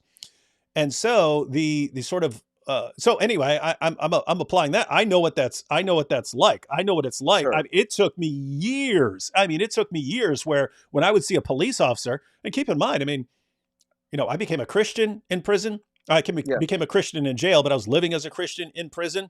yes, So I mean, squeaky clean. I was squeaky clean when I get out. I'm not committing any crime. it was very difficult for me to walk past a police officer and not just like want to knock him over, just Yes. because that was you're conditioned to think of these guys as the enemies. And so I'm thinking of all, and it's situations where uh, a police officer could be totally nice, and an inmate could be a total scumbag. Yes. I would side with the I would have to side with the inmate, and I that's get just that. normal. And so it's a situation where, so I'm thinking of that and thinking in terms of populations. And if you're a Palestinian, who do you remember? Do you I mean, when you think of an Israeli, do you think of a nice Israeli who wishes you no ill will No, and just no. wants peace? No, you think of the guy who did something messed up. And I it's the totally get that. yeah, and it's And I this it's the same thing. It's the same thing in reverse, that yeah. you're going to think of the guys who are launching rockets at you. Now, it is a problem, and I think this is what Chloe and some of the others are getting at, that you do have large percentages of the population of Gaza that supports Hamas, and of the West Bank that supports Hamas, and so on. So it's not like you've got a few problematic individuals and then a bunch of just perfectly nice So guy. You've got a lot well, of, so it is an issue. But yeah, go ahead. so to engage this, I think you beautifully laid out the tapestry. And I think we need to try to be fair and look at both sides here. And I think because I have a lot of close companions who are Palestinian, and I've talked to some, and they're like, "Hey, I want a unified state. I want a one-state solution." Probably they would want it called Palestine, but they said a secular Palestinian state with Jews and Arabs being a part of it, but Jews and Arabs are equal. I was in Jerusalem, and Tel Aviv. Funny, I actually went on a Jewish trip, but uh, I went to Tel Aviv and Jerusalem, and I was in Jerusalem, and I spent a lot of time with Arabs there, and the Arabs of Jerusalem are very different than the Arabs of Gaza and West Bank. I feel, at least the ones that I've met in America. They said, yes, we have difficulty with Israelis, but we're happy with the leadership. We're not against it. I don't necessarily. Like, I was talking to a Muslim, and the Muslim was like, I don't really understand Judaism. I don't understand why they talk about prophets this way. But I don't think Jewish people are bad. I do think some of them are snooty. And I'm like, I hear that. I understand. But I mean, we have to understand that Jewish people have different perspectives. I was wearing a kippah there too, so it was pretty funny. But so we were having a conversation about that, and I think what's going on is Hamas, in a sense, is actually kind of brilliant. And same as Taliban. These people do a kind of a brilliant strategy where they basically hurt the people greatly. They steal the resources from the people, and it's hard because when people say that, they're like, "What do you mean steal the resource?" There's caches of resources that have been stolen. Um, but like the PLO, people are like, "Oh, the PLO is horrible and terrible." I'm like, dude, the PLO looks like paradise compared to what we have now. You know what I mean? Like Yasser Arafat came to the table. I'm not saying it was perfect, but there was like accords, like the Camp David Accords, like something was going on. You know what I mean? I miss Yitzhak Rabin too. I wish we had a Yitzhak Rabin too. Like I'm not saying it's perfect, but I wish we had more something like that. But the situation now is, I think there's been a lot of recent trauma, and I think what's happened is and they do, like, Gil Schuster does a lot of like interviews with like Palestinians and with Arabs and with Jews, and he's like Palestinian citizens of Israel and Jewish citizens of Israel, and he does interviews with people in Gaza and West Bank, and I think primarily, I think it's like maybe West Bank, but he does interviews in all these different places. But I think the issue is we have people, like, just like you mentioned. I think you made a beautiful portrait. People are feeling like they're in a prison, so they get into this complex where they're like, even though we might be battling with each other, these people are the boogeyman. And I think we need to talk about anti-Semitism. That's actually part of the work that I do because I want to make peace relations with Muslims and Jews. I think it's necessary to do that, and it's very hard because there are a lot of anti-Semitic thoughts that are existing, or anti-Jewish thoughts that are existing, because Muslims don't know Jews and they don't understand Jews. I saw a debate, I don't know if it was with you, with Daniel Hakakichu. He didn't even know who Rambam was. It looked like he Googled up the Rambam, or Rabbi Moses Maimonides, like one of the most prolific, most powerful theologians within Judaism. And he didn't know how to say his name. I'm like, Yeah, I dude, remember that. He goes, my money. Yeah. yeah, he didn't know how Yeah. to say Yeah. it. I'm like, if you don't know how to say this man's name, you don't know anything about this guy's theology. You probably Google Wikipedia'd him, and you're a good rhetorician, so you knew how to like pick up some points. You did like a Spark Notes reading, and then you're trying to present this very powerful rabbi, and you're limiting him completely, and it's kind of grotesque, honestly speaking. This guy was the physician of the Caliph, of the Sultan. I'm like, this dude is deep level. He's like one of the most highest scholars of Judaism, and I'm like, what are you doing? You know, like, how would you feel if your Ibn Taymiyyah was taken and he was just, oh yeah, I don't know how to say, I'm gonna say Tamuma. It's Tamuma. I don't know how to, I don't really know what this guy is saying. I'm gonna take one thing and then just mischaracterize him and throw him. I'm like, it's terrible, you know. But to answer the question, I think you answered it very well. I think you're dealing with people who have extreme trauma. There's a lot of complexity in the area. You know, there's like the Intifadas, you have the Nakbas, you have the 6 Arab nations that invaded um, uh, Israel. You have all of these complexities of the story, but people want to take a certain story and just run with that story. And I think we have to be nuanced. We have to be fair in this space. Has the Israel government been perfect? No. Have the Palestinian situation been completely fair? No. The idea of saying, well, the Palestinians are indigenous to the land, I don't know how you. I would say Palestinians are probably related to the Israelis a lot, like DNA wise. There's probably a lot in common. I heard that story. I think it was on your channel where you had the imam who was saying, or the imam who was saying, you know, look at these Jews. They're not really Jews. They're white people. And I said, I can show you Palestinians that are white people too. What's your point? Like, this is a stupid argument that you're making. I'm like, I could show you a blonde-haired, blue-eyed Palestinian. So if you want to say the Ashkenazim are not real Jews, are you not a real Palestinian? Are you really not indigenous? This phenotype, it's a racism. It's a phenotypical racism. So like, um, I think it's really disgusting and it's really gross. And I guess my answer is these people are really, it's a really complex situation, and I want peace in the Middle East. So that's kind of where I stand. Yeah, and I would just add, because you're talking about Hamas, you know, stealing the resources and so on. Something that Jordan Peterson has talked about is that individuals with what are called the dark tetrad. Sometimes it's called a dark triad, some a dark tetrad more recently, but people with the dark tetrad characteristics, personality traits. So narcissism, psychopathy, Machiavellianism, and sadism. These people with these personality types will inject themselves into situations and disputes that they then use to their own advantage to favor themselves. So they see other people in bad situations and they show up and, hey, I'll help you guys out, when really it's to. So in the case of like Hamas, it's, hey, we can go in there and, hey, the longer we keep this going, the better, because, you know, we funnel the aid money to ourselves and we become literal billionaires off of this stuff.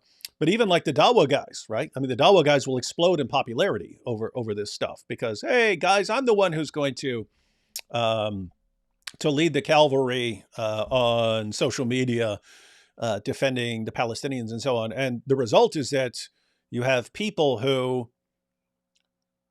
So notice, if you think like your average Palestinian, the message that would be most helpful to your average Palestinian would be, guys, whatever you think about the past, this is the situation that we're in.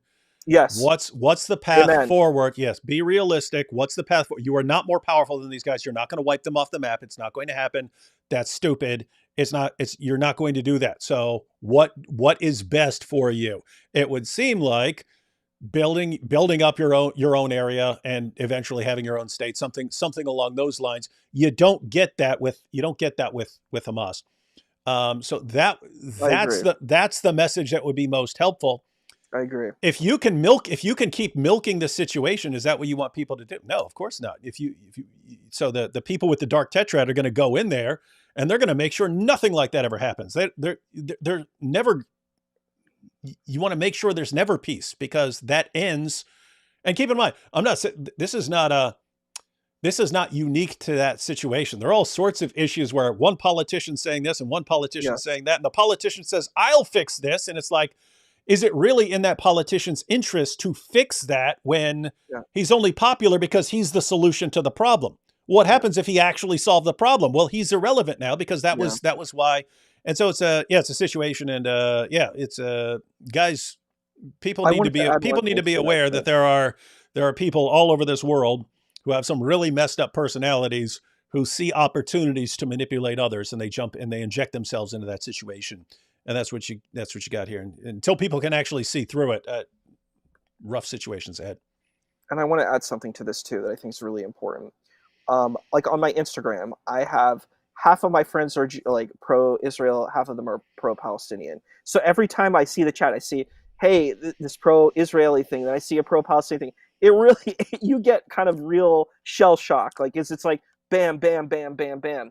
But the thing that I saw on the pro-Palestine situation, which was really kind of horrific for me, is I keep seeing these videos of Palestinian children, uh, people who are all bloodied, missing limbs. I'm like, I'm going to be honest with you. If I was a Palestinian, I have some Arab ancestry. I'm partially Egyptian and Iraqi, but um, I'm not Palestinian, I guess. But if I was a Palestinian, I would never show any of those videos ever. I'm like, my family, it would be a dishonor to my family to show my family in such a horrible state. You know what I mean? And I'm like, I'm wondering who is filming these videos and posting them. Like, there's something about that that's like, it's like a torture pornography. Do you know what I mean? Like, there's something sickening about that. I'm like, can't these people's lives have dignity? Why would you want? I don't want to post any horrific thing. And like those videos of the Hamas folks. I think Hamas released those videos of the women being. I'm like, who wants to show this stuff? This is disgusting and gross. Human beings shouldn't see these things. It hurts us. Like it psychologically mars us. And I'm like, I don't know. Like when I saw those videos, I'm like, why would you share these videos? Why would you post them on social media? Like, what is your point? These innocent people are suffering. It's like, I don't know. It's a horror for me. I'm like, I would never do this to my own family. Would you do that to your family? Would you, like, if your family was going through a struggle and some horrific thing happened, like, I don't know, like a bomb hit, would you want to show this video of your family going through the struggle? I don't know. Maybe that's just my view. I don't know what you would think about that, but Yeah, pretty wild stuff. All right, we want to wrap up here in about the sure. next Sorry. 15 minutes. No, not you. I'm just telling everyone. Yeah. Want to wrap up in about the next 15 minutes, so this doesn't become too long. Issa's always welcome to join us in the future to Thank talk you. about specific things. So we'll go through a few more. Guys, there's still a bunch more super chats. We're not going to get to them unless we stay here for another 2.5 hours because Issa likes to speak for 10 minutes on every. I'm sorry. No, you're good. You're good. Just joking. So love thy neighbor. So I'll just go through a few more and then we'll cut it off right around about 13, 14 more minutes. So love thy neighbor. Hey, D Wood, thank you for having him on your channel. This man has a good head on his shoulder, different from the other guys you and AP usually debate. That's pretty true. Francis here says, Issa, you're a positive shock to ex-Muslims like me. Oh, thank you. Yeah, so Francis, Muslim background. Love thy neighbor. Last year, churches and houses of Christians were burnt for false accusations of blasphemy against Islam in Pakistan. I guess True. this was from earlier when we were talking about some of that. It's unfortunate. I wish it didn't happen. It's horrible. I think of Asia Bibi, and it's just a terrible case of human rights, but, Yeah. Let's see. Thank you for coming and talking to us, sir. Thanks, D Wood, for hosting this. That's what I do, ladies and gentlemen. I bring everyone together.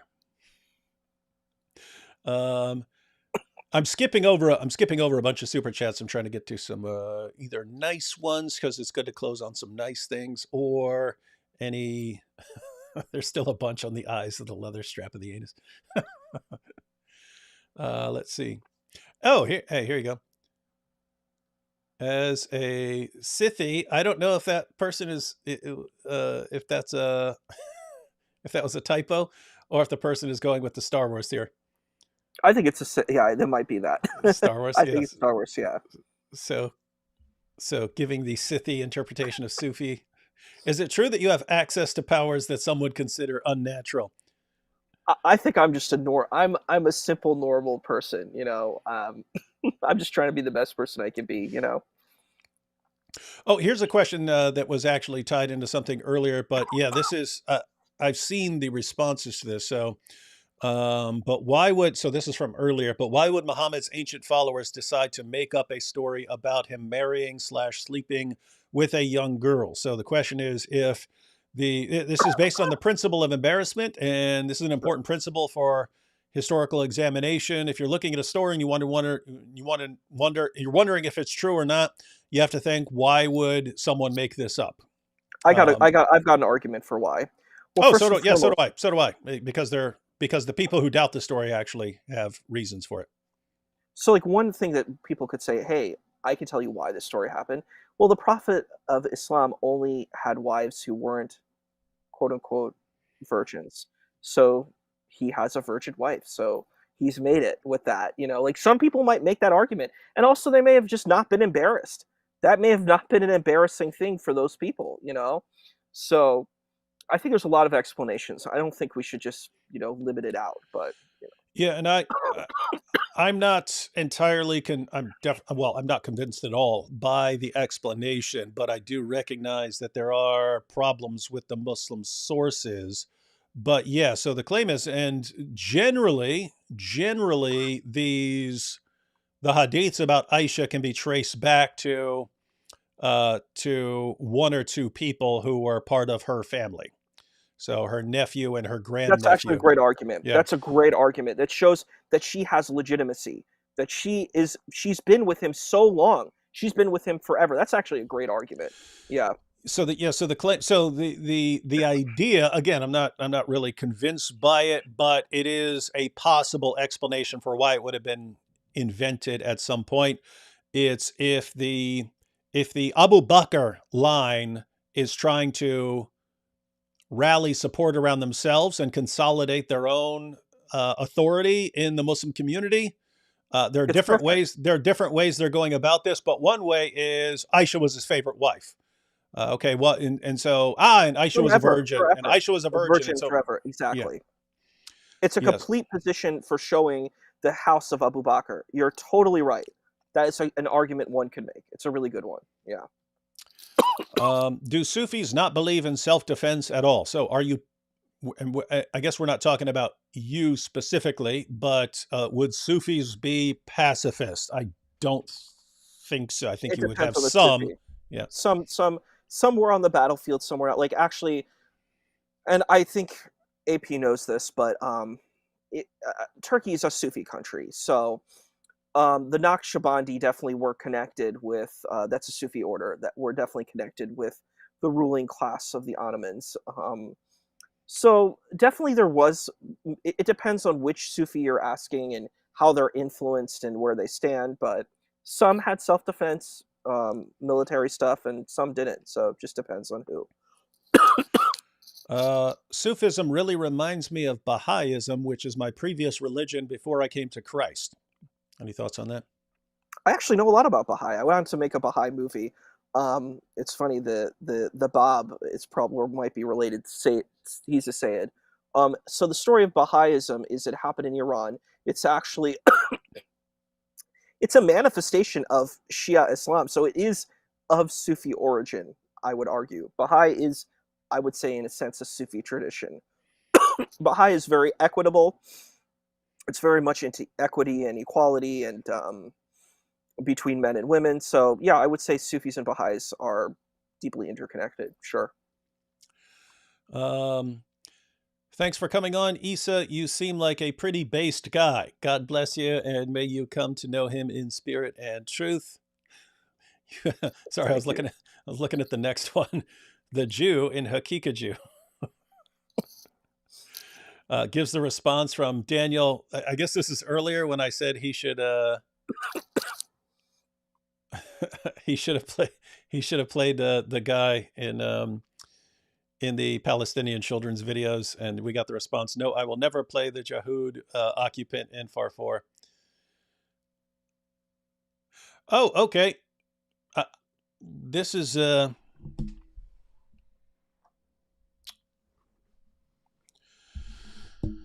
don't have to respond to this if you don't, but this is along the Surah 65, verse 4 of the Quran. Not sure you are familiar with the reference. That is so you had earlier in the Quran, this is tied into the issue of Muhammad and Aisha. Sure. But earlier in the Quran, Allah had laid down rules about divorcing women, and the ruling was after you divorce a woman, wait 3 monthly menstrual cycles, so that so that there won't be any dispute about whose kid. If a child Yeah. is born, there won't be Idda. any dispute. Yeah, there's a big enough gap in there that there won't be any disputes about whose kid is whose. And then, according to the Asbab al-Nuzul, so the historical background, Surah 65, verse 4 is revealed in response to some questions about what about wives that we divorce who don't have a monthly menstrual cycle. And so there were 3 categories. One was, okay, women who are too old, so they've gone through menopause, girls who are too young, and then pregnant women. What are the rules because they don't have a monthly menstrual cycle? What do we do if we divorce them? And the Quran gives rules. So anyway, as far as why this was asked, it's because you're pointing out that that you think it would be wrong to have sex with a little girl, and you don't believe that it's something that actually happened. And so this person is clearly saying, but it's not just in the later sources. You don't notice this doesn't say anything about Muhammad and Aisha, but if you have a problem with sex with a minor, how would you interpret that, I guess, is the question. So I think I've taken this position before. I'm not a literalist. And we've had our conversation before. I don't think literalism is helpful. I don't think it's useful to the text. Sure, the text may have some historical grounding in some place, but I think this comes from a hyper literalistic reading of text, and I don't read it that way. So I don't think that would be an issue for me. All right, and let's see. Issa's version of Islam is like a totally different religion you and AP normally tackle. Yeah, it is, isn't it? Well, and the funny thing is, people say, "Well, your thing is just some made up thing," and I'm like, actually, you can find the stuff in the classical sources. Maybe I'm probably more progressive than the ancestors. So I'm not going to lie, or more leftist or liberal, whatever term you want to use. I'm not against someone saying that, but um, I actually can ground my stuff in classical sources. These folks just claim that they claim they're from the Sahaba. They claim that they're from the earliest rank, the Salafis. But then they quote scholars. They just quote the scholars they like. They say, "Oh, we don't believe in Sunniism," because the Salafis try to claim they're Sunni, but they're not Sunni. It's a really weird kind of trick that they do. They say, "Well, we're actually to the first rank," and I'm like, "How do you do that? How do you go back 1,400 years?" You know what I mean? It doesn't work that way. You have to have a chain of teachers. You know what I'm saying? I'm not going to just automatically go back to Christ. I have other teachers that you understand. You have early church fathers. You have all this stuff. I think it's just really weird where people are like, "Well, I can just go back to the source," and I'm like, "Well, how do you do that?" "Oh, you're just a Sunni." I'm like, "Okay, fine." Yeah, so this is going to be an issue that keeps coming up whenever we have a Muslim who isn't like the Muslims that we're normally interacting with, which as I've mentioned, the Muslims that we would normally be interacting with are the more aggressive Muslims that come at us, right? And so you have a couple of issues. One, that the most Muslims in the world would identify as Sunni Muslims, but the ones that most people would be familiar with, it's different if you like go to school and you have a friend who's a Muslim, then you know a Muslim like that. If you're just online, what Muslims are you going to be familiar with? A lot of them are going to be guys who are coming at you, and so I saw them. yeah. I saw them talking, and it's horrific. Like I was just shocked by how some of these people are talking, where they're like, "Yeah, if my woman doesn't cook for me, bye bye." I'm like, aren't you in a relationship? Like, that should not be the big thing. You could take takeout too. You know what I'm saying? If neither of you know how to cook, like, you're in a relationship, make it work. But it was super weird. Like, some of the things that I heard, I was like, they're like, well, this is this is what we agreed upon when we got married. I'm like, but things change when you get married. That's a part of marriage. Is that things will change. You will have to navigate through things that are difficult. You're going to have problems. You're going to change as people, and that's okay. But it's so weird. It's a bizarre place. Couple more. Do rapid fire. Please. Timothy here says David Wood, Christian, computer fine. Isa Kabir, Sufi, computer fine. Apostate prophet, atheist, computer broken. Draw your own conclusions. Not familiar. Not sure you're familiar with this ongoing joke, but people No, tell me. Well, yeah, people normally draw. I mean, it can go in either direction. It normally goes in my favor. They normally say David Wood, Christian, and then some good thing that happened. Apostate prophet, atheist, and then some bad thing that happened, and then draw your own conclusions. And so the joke here is, I'm a Christian, my computer works. You're a Sufi, your computer works. AP is an atheist, his computer doesn't work. So draw your own conclusions. Got it. Makes sense. That's cute. Thanks, thanks for giving me the lore. That's helpful.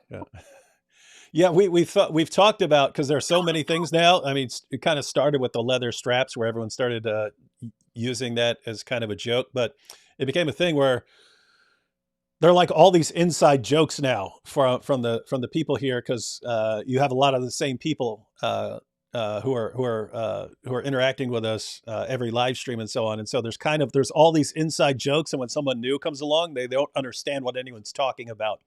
So we're thinking about actually making like a glossary for anyone who's new, and just say, hey, here's the glossary. Heavy Heart Show says, I used to be mystic, but Jesus of Nazareth was and is a real historical person who calls us out of uncertainty. Acts 17:30. And so,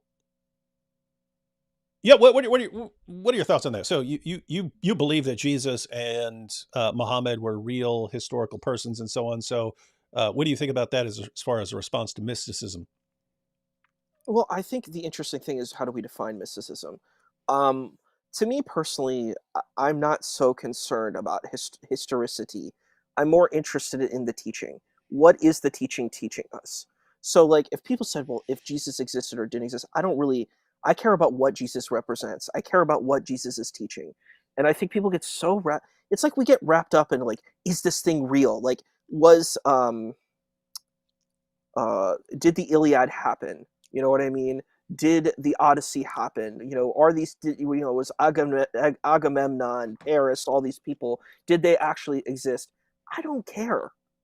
That to me is not the importance. I think this fixation on whether the person is literally real or not is an important. I'm interested in the teaching. So the teachings are interesting because we have a whole variety of teachings. And I'll be honest, the Jesus teachings are very digestible, I think, for a modern audience in a lot of ways.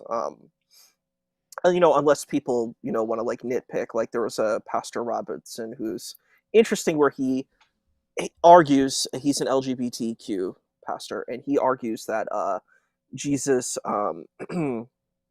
that Jesus had a battle with, he saw the Samaritan as a lesser person than himself, as opposed to it being like a wisdom teaching to like teach a higher understanding. So I try to lean to the space of higher teachings. And I definitely think if we look at the mystical teachings of the Prophet Islam, it's very different than your traditional hadith.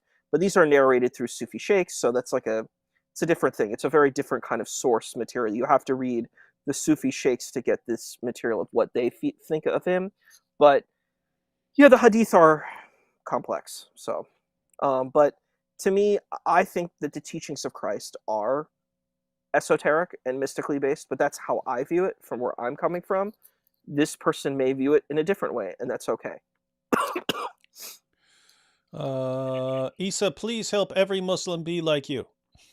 Well, thank you. You kind of mentioned this. You kind of addressed this earlier, but are Sufis similar to Ahmadis? You actually you classify you said that using your breakdown that they would be Sufis. I would say Ahmadis are Sufi, and definitely the Lahori Sufis are the Lahori Ahmadiyya, who don't think Mirza. There's a split in the Ahmadiyya. You have the Lahori Ahmadiyya, and you have the your traditional Ahmadiyya. The Lahori Ahmadiyya see Mirza Ghulam Ahmad as a Sufi sheikh, right?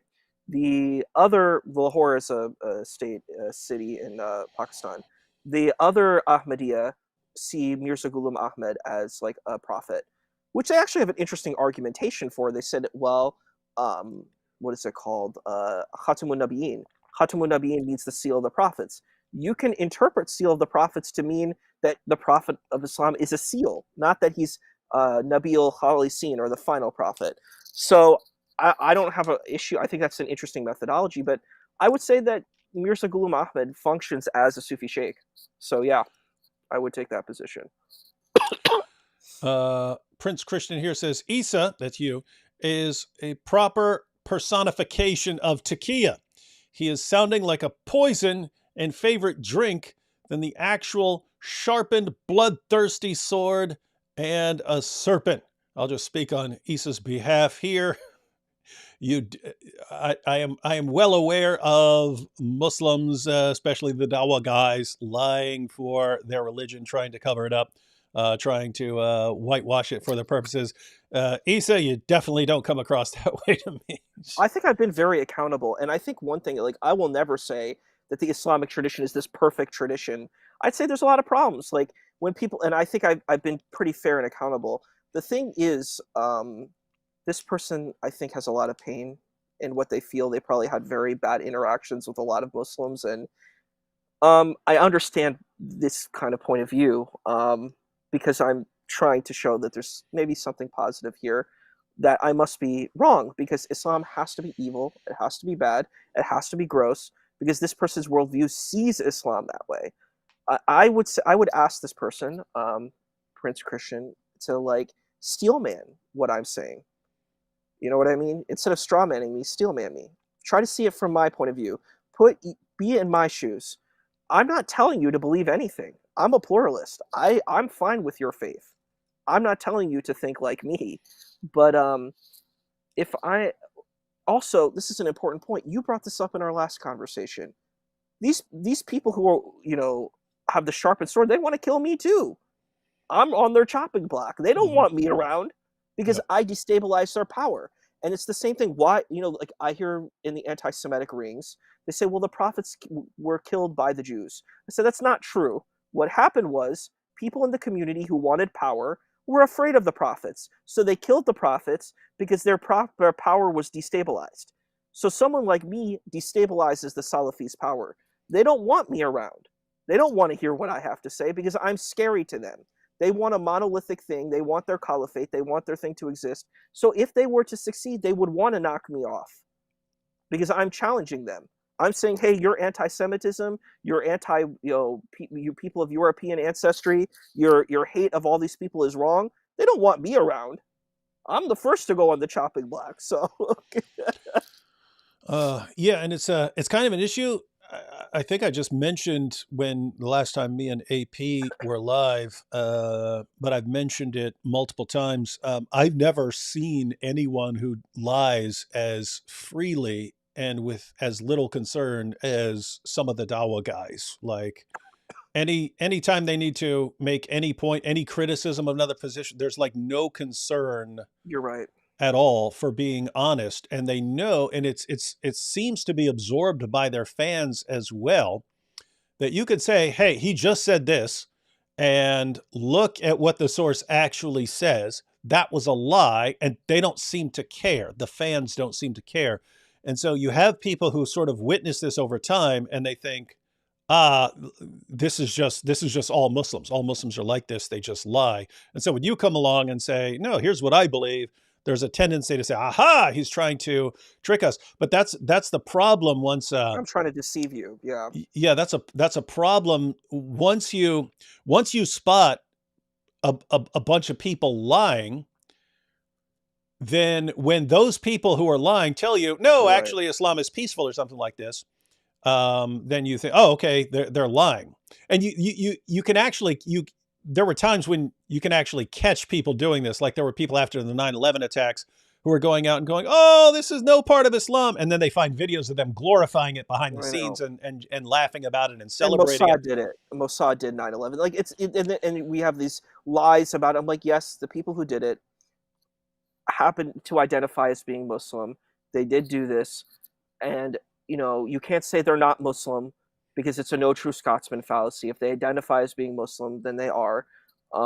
Is it a horrible, evil atrocity that happened? Yes. People could try to explain why it happened. For me, I'm peaceful. I don't believe in that. But I understand what you're saying. I get Yeah. the point where they're coming from. Yeah. So the idea is once you have a bunch of people lying, no, here's the issue. And the Sure. reason, because I've encountered people who are, no, they're all lying. They're all lying. And so I had a couple of responses that it's like, well, I've known Muslims. I've known Muslims that I knew really well and I knew for years, and I know they're not lying. But two, I've known Muslims who left Islam and they didn't come to me afterwards. Say, hey, I was planning on killing you the entire time when I was a Muslim, but I'm not a Muslim anymore, right? So, in other words, if you had been lying and practicing deception when you're a Muslim, and then you leave Islam, well, that would be a perfect opportunity to say, oh, actually, I was lying about all that stuff. And no, Nabil was not lying to me when he was telling me that Islam is actually peaceful. Nabil wasn't lying to me. If he was, then once he left Islam, became a Christian, he said, I was just lying about all that stuff. He didn't. He actually believed that stuff. So no, there are Muslims. Even if you think Isa is wrong in his understanding of Islam, that doesn't mean he's lying about it. But that's kind of the problem once you have a liar. Because notice, if you have a Muslim who actually wants to kill you, but he wants to deceive you, then he's going to say, no, Islam is peaceful. But if you have someone who actually believes in a more peaceful version of Islam, he's also going to say the same thing, it's peaceful. And so outwardly, they're saying the exact same thing. And so the problem is you kind of don't know until you actually know someone, or you've listened to them enough to understand their position. You don't know if a person's lying to you or telling the truth. I watched your video about Daniel Hakakichu, and you changed your position on him. You first thought, oh, he's really honest and earnest, and when he was talking about Islamic sources, but then you were like, whoa, wait a second here. The way he views Christianity is such a deceptive way. Do you see? I've tried to hold Christianity in the best way. I've tried to explain it in the best way that I think a Christian would view Christianity. I've tried to view Judaism in the best way a Jew would view Judaism. I tried to look at different views of what a Muslim would view Islam to be. I tried to do this type of thing. So, I mean, like, to say I'm deceiving, I'm like, I get it. Like, it's a nice kind of platitude to say over and over again. But I'm like, maybe, try to remove your bias for a minute and try to hear someone who might think a little different than you. Yeah, so on the issue of like Hakikachu, I had encountered so many of the Dawa guys who would just lie about everything that we would bring up as a criticism, that the fact that he was acknowledging that Islam teaches these things was, oh, well, he's being honest, so I'm going to assume that this guy is honest until later on, and then you're finding out, he's not honest about he may be honest about what he believes about certain things, but definitely not honest in general.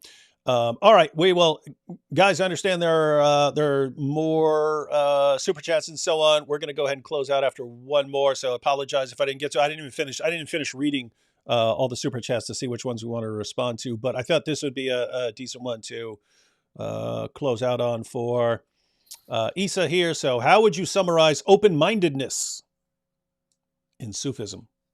I think it's the core of it. Being able to be pluralistically thinking. I think that's the most important thing of Sufism. Because if you read, I wish we could get into this at some point, we will. We should read the Sufi literature and look at what Sufis have to say. But a lot of it is about not tribalism. It's about escaping the tribalistic narrative and being able to see humanity. I think that's a really important thing. I'm not saying that all the Sufi literature is perfect. You're going to have some things that might be hostile, antagonistic to things. I try to be accountable. I'm not going to say, oh, Sufism is the most perfect tradition. I'm like, there are problems here. You can have some cultishness that can come in. There's lots of issues that can occur.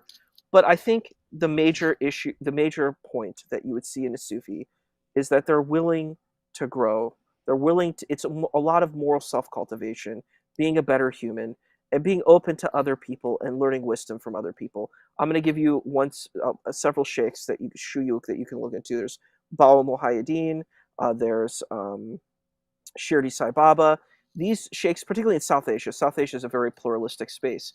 But a lot of these sheikhs, they taught Muslims, Hindus, Christians, all in their spaces, in their ashrams, in their dargahs. They did this, and the people did not have to become Muslim or whatever. Shirdi Sai Baba is venerated as a deity for Hindus, and he prayed 5 times a day. And people don't even know about him. A lot of Muslims don't even know about who this guy is. But he had Muslim students, he had Hindu students, and he was a teacher of wisdom. So I'll leave it with that. All right, everyone, thanks for joining us.